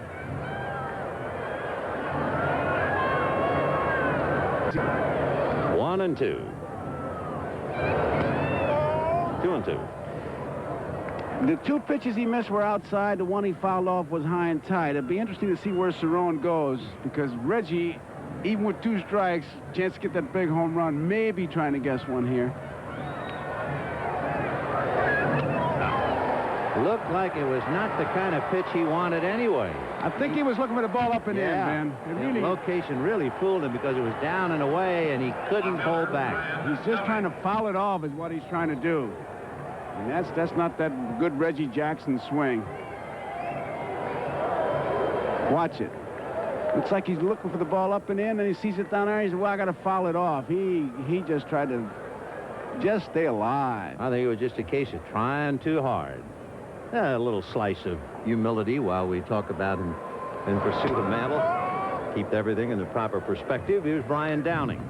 Single to left, grounded to short, hit back to the box. Brian is 1 for 3. 2-1 Angels. Top of the 9th inning. If you're looking ahead, Dua, Randy Reddy, Rick Cerrone, and Paul Molitor. And I saw Jim Gantner over near the bat rack. George Bamberger said he would only use Gantner in an emergency. And they're close enough to an emergency to have Gantner go to the rack. 2-1. A shot right by a diving Molitor and down the line. Over to get it is Ogilvy.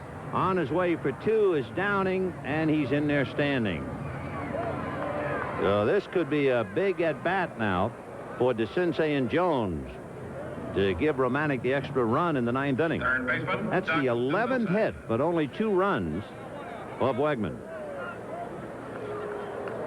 Molitor never had a chance. He knocked one down earlier, but that one he had no chance. He knocked Schofield's ball down in the 3rd, kept him to a single. But that one, that was an echo. So the muscle man, Brian Downing at second with 1 out, and Doug DeCinces. Single to right, a board on an error thrown out at the plate, and single to short. He's 2 for 3.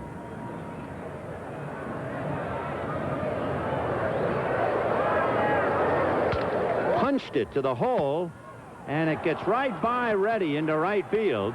And here comes Downing to score, and that's a big run. Remember, DeCinces singled to right to send Downing to third in the second inning. And now he takes Wegman the other way again and gets the run home. 3-1 Angels. Reddy thought he had that ball. He just bounced right over his glove. The artificial surface, he gets a truer bounce, but here, you have to play that ball right into your glove. At least he has to knock it down.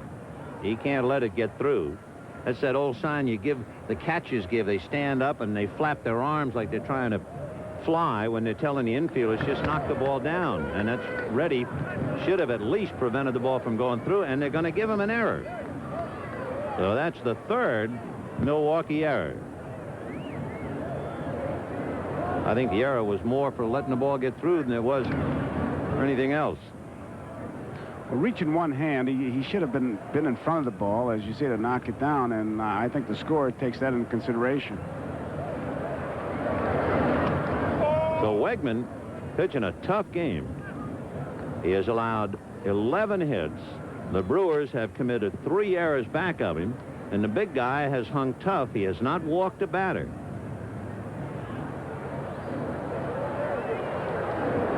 He's still seeking his #1 win for this year.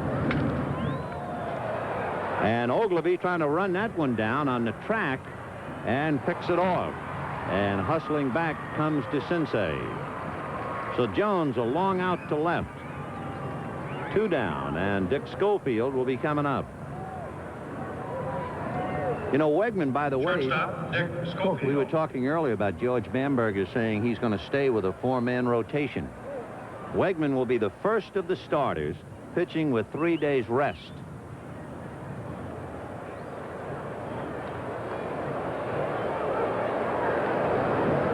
It didn't work out previously because of off days. So he's the first one to go to the well.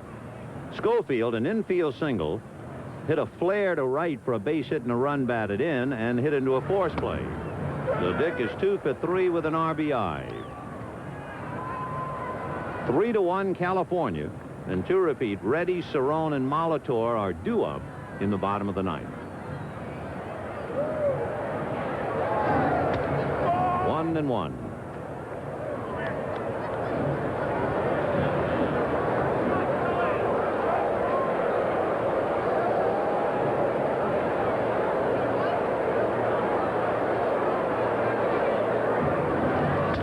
Ground ball to the right side. Reddy is there. Over to Robideau, but the run is in. A double by Downing and the error charge to Reddy. Big run it is. 3-1 Angels at the end of 8 1/2. You're looking at 23-year-old William Edward Wegman, born in Cincinnati. Remember the great pitcher, you certainly remember the name Ray Scarborough, and Milwaukee has the Ray Scarborough Award. They give it to the outstanding young player. And Wegman won it 2 years ago. Billy Joe Robideau won it last year. And Wegman certainly didn't do anything today to diminish the award, nor the fact that he received it. He pitched hard and tough, charged with 3 runs. Meanwhile, Romanek, who always gives the Brewers a bad time, is doing just that. Teddy Higuera has 2 complete games. Wegman now is going to have the only other one. And Randy Reddy starting it off. And he hits it to left center field and sinking, and Pettis is going to have to run it down at the track. Reddy is to second base, and they'll hold him there. So that error by Reddy that meant a run is really a big play, as Jim Gantner is out on deck to hit for Cerrone.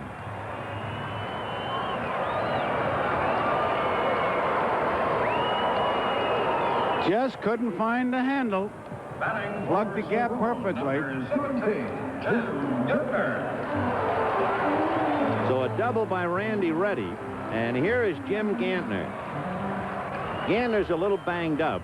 He has a pulled muscle behind the knee, and then what really nailed him the other night, Jose Rio, who can really fire, the young right-hander for the Oakland A's, nailed him on the elbow. He's had the elbow drained. He's missed 2 games. And now here he is in an emergency as a pinch hitter. Romanek lists Gantner as one of the toughest guys to face as far as he's concerned. And when you look at the stats, he's only 2 for 21. The interesting thing about Gantner is you see Marcel Latchman going out there. I don't think pitchers, and certainly pitching coaches, would want to bring a left-hander in against Gantner. It's interesting to point out for Gantner last year, he hit .329 against left-handers and then fell off almost, well, over 100 points against right-handers. And Donnie Moore is going to be brought in to get him. A former Brewer will pick up for Ron Romanek, who went 8 innings plus, can't lose. He leaves leading by 2 and 1 runner his responsibility. We'll be back.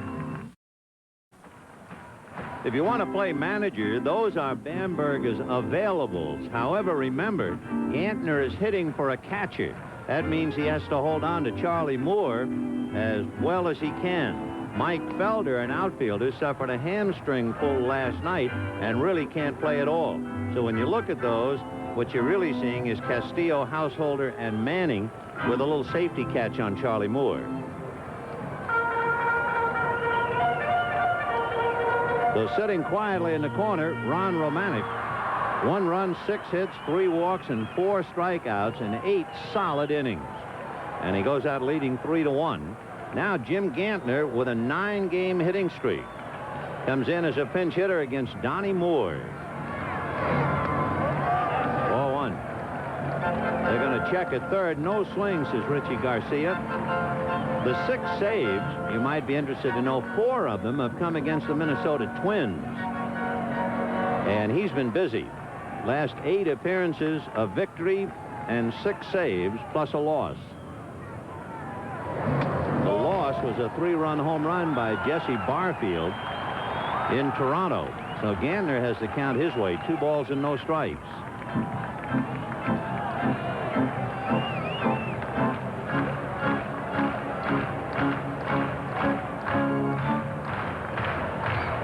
Nobody out in the ninth. 3-1 in favor of the Angels. Randy Reddy has doubled to chase Romanek. Ball 3. And, of course, Gantner represents a tying run. That's the last thing Moore wants to do is to walk the tying run. Then you have Molitor waiting on deck. He's 2 for 4 today.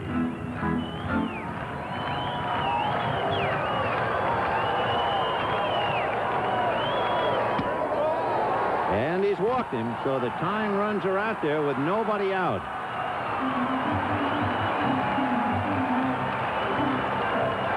Just get an out, Mark is hollering. Get an out.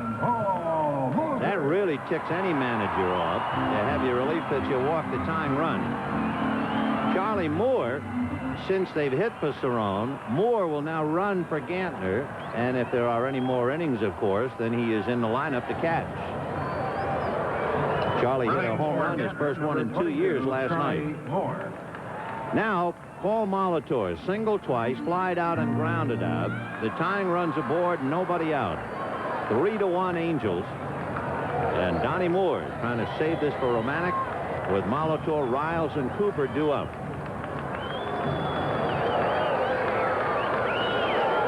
The bunt is in the air, backhanded by Moore. The runners hold. A big out.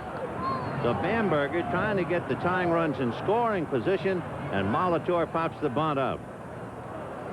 And there was no way you could try to let that ball drop or trap it, because if that ball hits the ground, it's going to go into foul territory with the spin it had on it.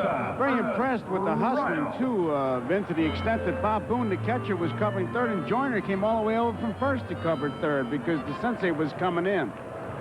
Well, they got what Mark was hollering about, getting out, and they picked it up. Now it's Ernest Riles, hit into a force play, aboard on a fielder's choice, flied to left and flied to center.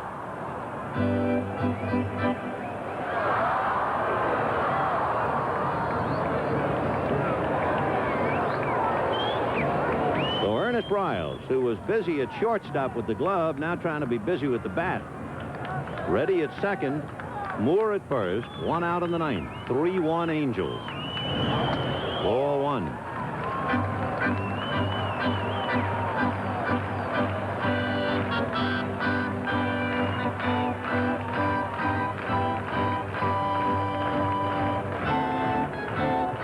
the music on Wisconsin in the background. 1 ball and no strikes.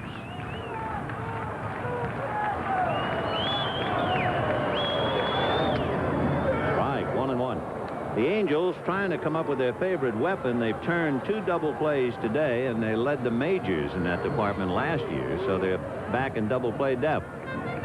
2 on, 1 out, 9th inning, 3-1 California, so the lack of the bunt really hurt Milwaukee.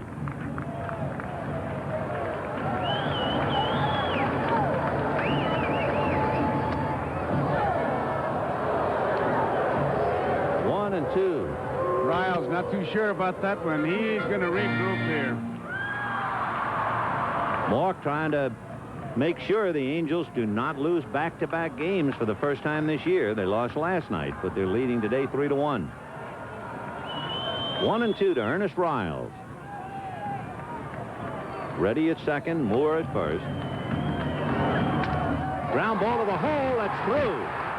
Here's Reggie around third, and he will score. And it is 3-2 California. Still 1 out, and Cecil Cooper coming up.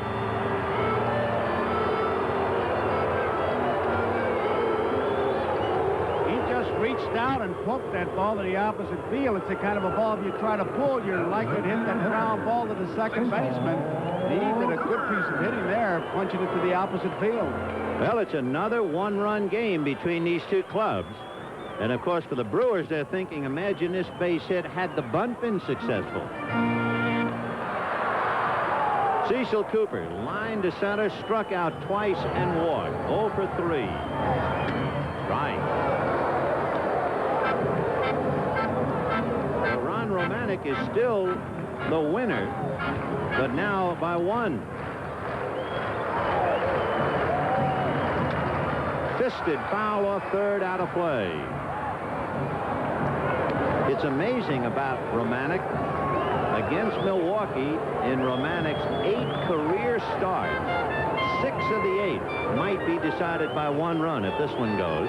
His only loss, he lost 1-0 to the Brewers. He's in a squeaker every time he goes out there. Just did get a piece of that. And this is a good example why the bullpen is so important to a manager. Game is on the bases, and who does more have to get out? The 3rd and 4th place hitters. For Gene Mork, the luxury of an ace in the bullpen. Moore was the first Angel reliever to appear in as many as 60 games in 15 years. Ground foul. So it's still 0-2. You might remember Donnie Moore signed a $1 million a year contract with the Angels when he was a free agent last winter. And then in his first appearance as a millionaire, he gave up a game-tying 9th inning home run to Seattle's Jim Presley on opening night. Of course, being a millionaire is no news. There are 55 major league players, 55, making $1 million or more. Hello. Has it changed? 0-2 the count of Cecil. Again having to protect the plate, lunging to get a piece of it. Reggie Jackson, denied so far today, went 0 for 4. That story remains untouched. Cooper needs 3 hits for 2,000, and that story didn't come close to being written today. 0-2. Booney says time. The tying run is Charlie Moore, a catcher out at second base. Boone just wants to make sure that they are together. He knows what he wants to call. He put it down twice the way Moore was looking at him, and then the indecision on Moore's face, and Boone has to make sure that, hey, now is not the time to cross me up, nor is it the time for you to throw a pitch that you think I called for. He has thrown a couple of split-fingered fastballs to Cecil Cooper. Johnny Sain taught him the pitch. Twice, Cooper really had to chase that split finger and just get a piece of it. We'll see what happens 0-2. Fastball fouled away, straight fastball. And again, Booney out to talk. Cecil Cooper, the veteran trying to come back from surgery. He has been a fixture here. He has meant so much to this ball club since he arrived from Boston in 1977. He's a Major League lifetime 300 hitter. 0-2. And he hits it into left center, base hit. Here comes Charlie Moore to score, and the winning run goes to third.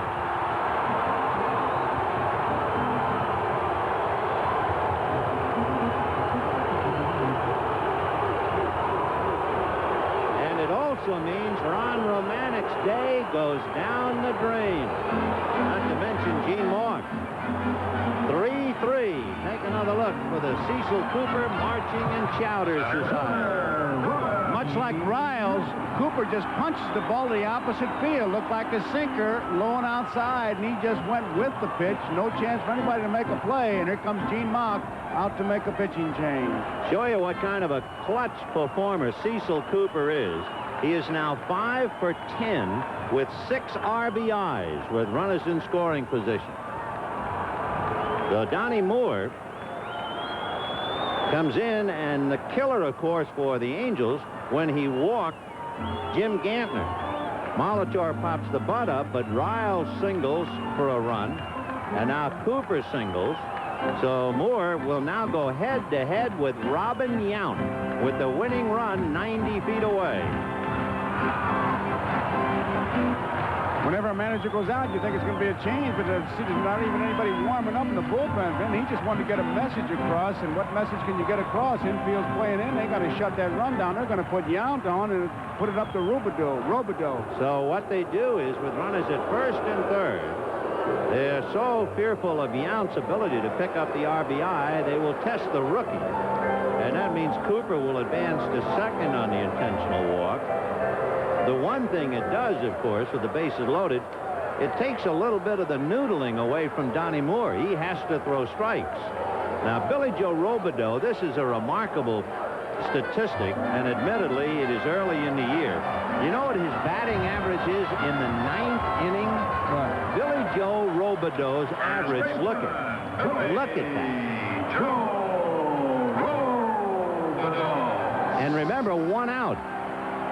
Now, he has left a lot of men on base. He flied out with the bases loaded in the third. He left a runner at second in the fifth. That's 4. And then he got an infield single in the 8th, and here he is with a chance to win it. The infield is up, the outfield shallow, and Robideau trying to beat Donnie Moore right here. Split finger job, and the bottom dropped out of it. 0-1. He wasn't about to be that particular Robideau. If that ball was near the plate, he was going to drive that run in. Ernest Riles at third. He's carrying the winning run 90 feet away.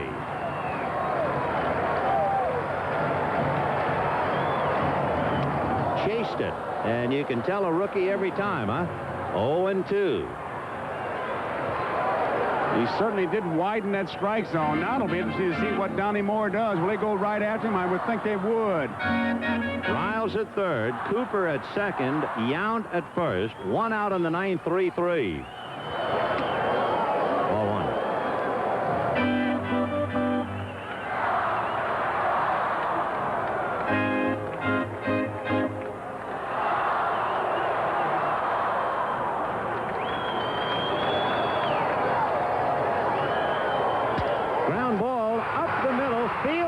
Short by Schofield. What a double play.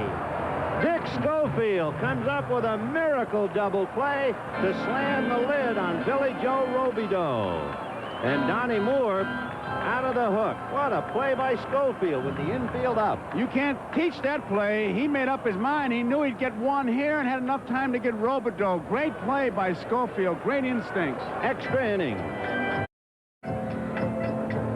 Well, the last time we saw him, Mark Clear was blowing bubble gum. Let's take another look at that Schofield double play. The third double play turned in by the Angels today to give them 30 for the year. That's been a big weapon for them. And now here is Mark Clear. You might remember we saw Mark sitting back blowing bubble gum. So you have a former Angel pitcher pitching for the Brewers in Mark Clear, and a former Brewer, Donnie Moore, pitching for California. Juan Castillo. Behind the plate is Charlie Moore, who went in as a runner for Gantner, who had batted for Cerrone. And out at second base, another product from San Pedro de Macorís in the Dominican Republic, Juan Castillo. Bob Boone, Gary Pettis, and Rob Wilfong in that order. 0-1. Clear to repeat. Average is better than 8 strikeouts per 9 innings. That would be third among active pitchers, but he walks over 6 per 9, and that's the highest. He also, and this is very dangerous as he works on Boone. Boone is 1 for 3. Clear also has a poor move to first base, and that's a bad weakness for a relief pitcher. 0-3. Mark is 6'4", 215-pounder. His uncle, Bob Clear, is in the Angel pen, a coach. 3-0. In there. Well, we saw Donnie Moore walk the first man he faced in the 9th, and Clear trying not to do that with Boone.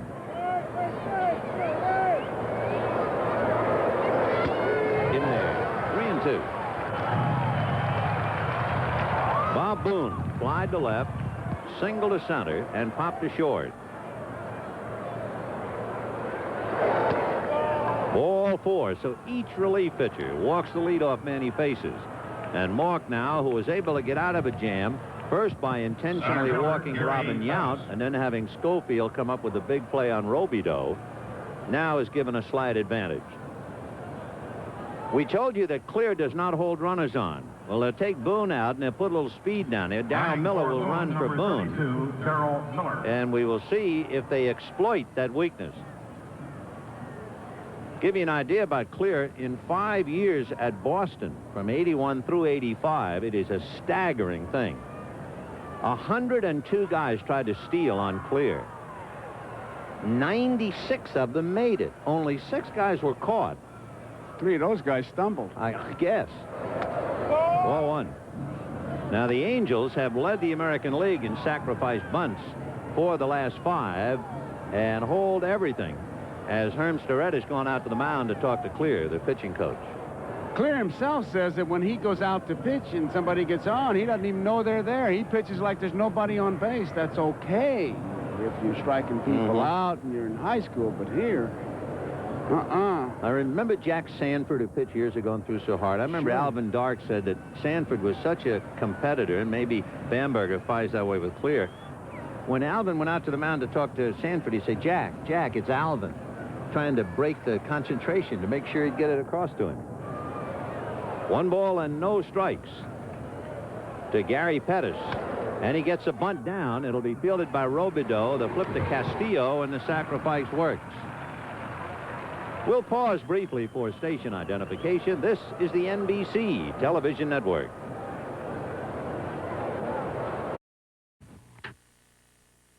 Way to start this year. streak. Including the monster in Montreal, the Cardinal 17-inning game with the Expos. Of course, we had a little dazzling 14-inning game with the Mets and the Phils.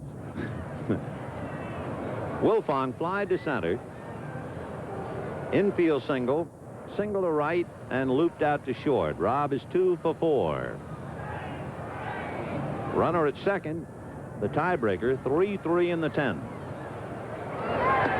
Right. We told you Cecil Cooper has been a very big man with runners in scoring position. Wilfong is hitting well over 300 in that particular area. And now he has Miller out there with 1 out in the 10th. Little roller up on the chalk and foul. Bringing you up to date on other games for the moment while we have the chance. Atlanta pounding the Phils. Red Sox shading Oakland. Seattle 4-2. Boy, the Blue Jays are hurting. And the Yankees getting back at Texas. Houston, what an amazing story. Hal Lanier's club playing Super Bowl. 0-1.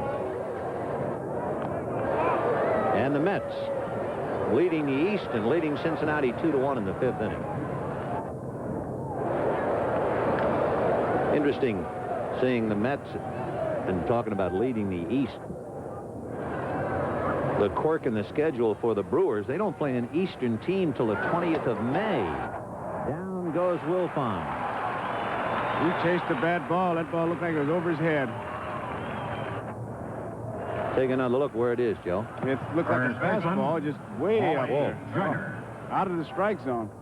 Now, what do you do? Well, the youngster for the Brewers, Billy Joe Robideau, had 2 chances to break the game open, and he couldn't do it.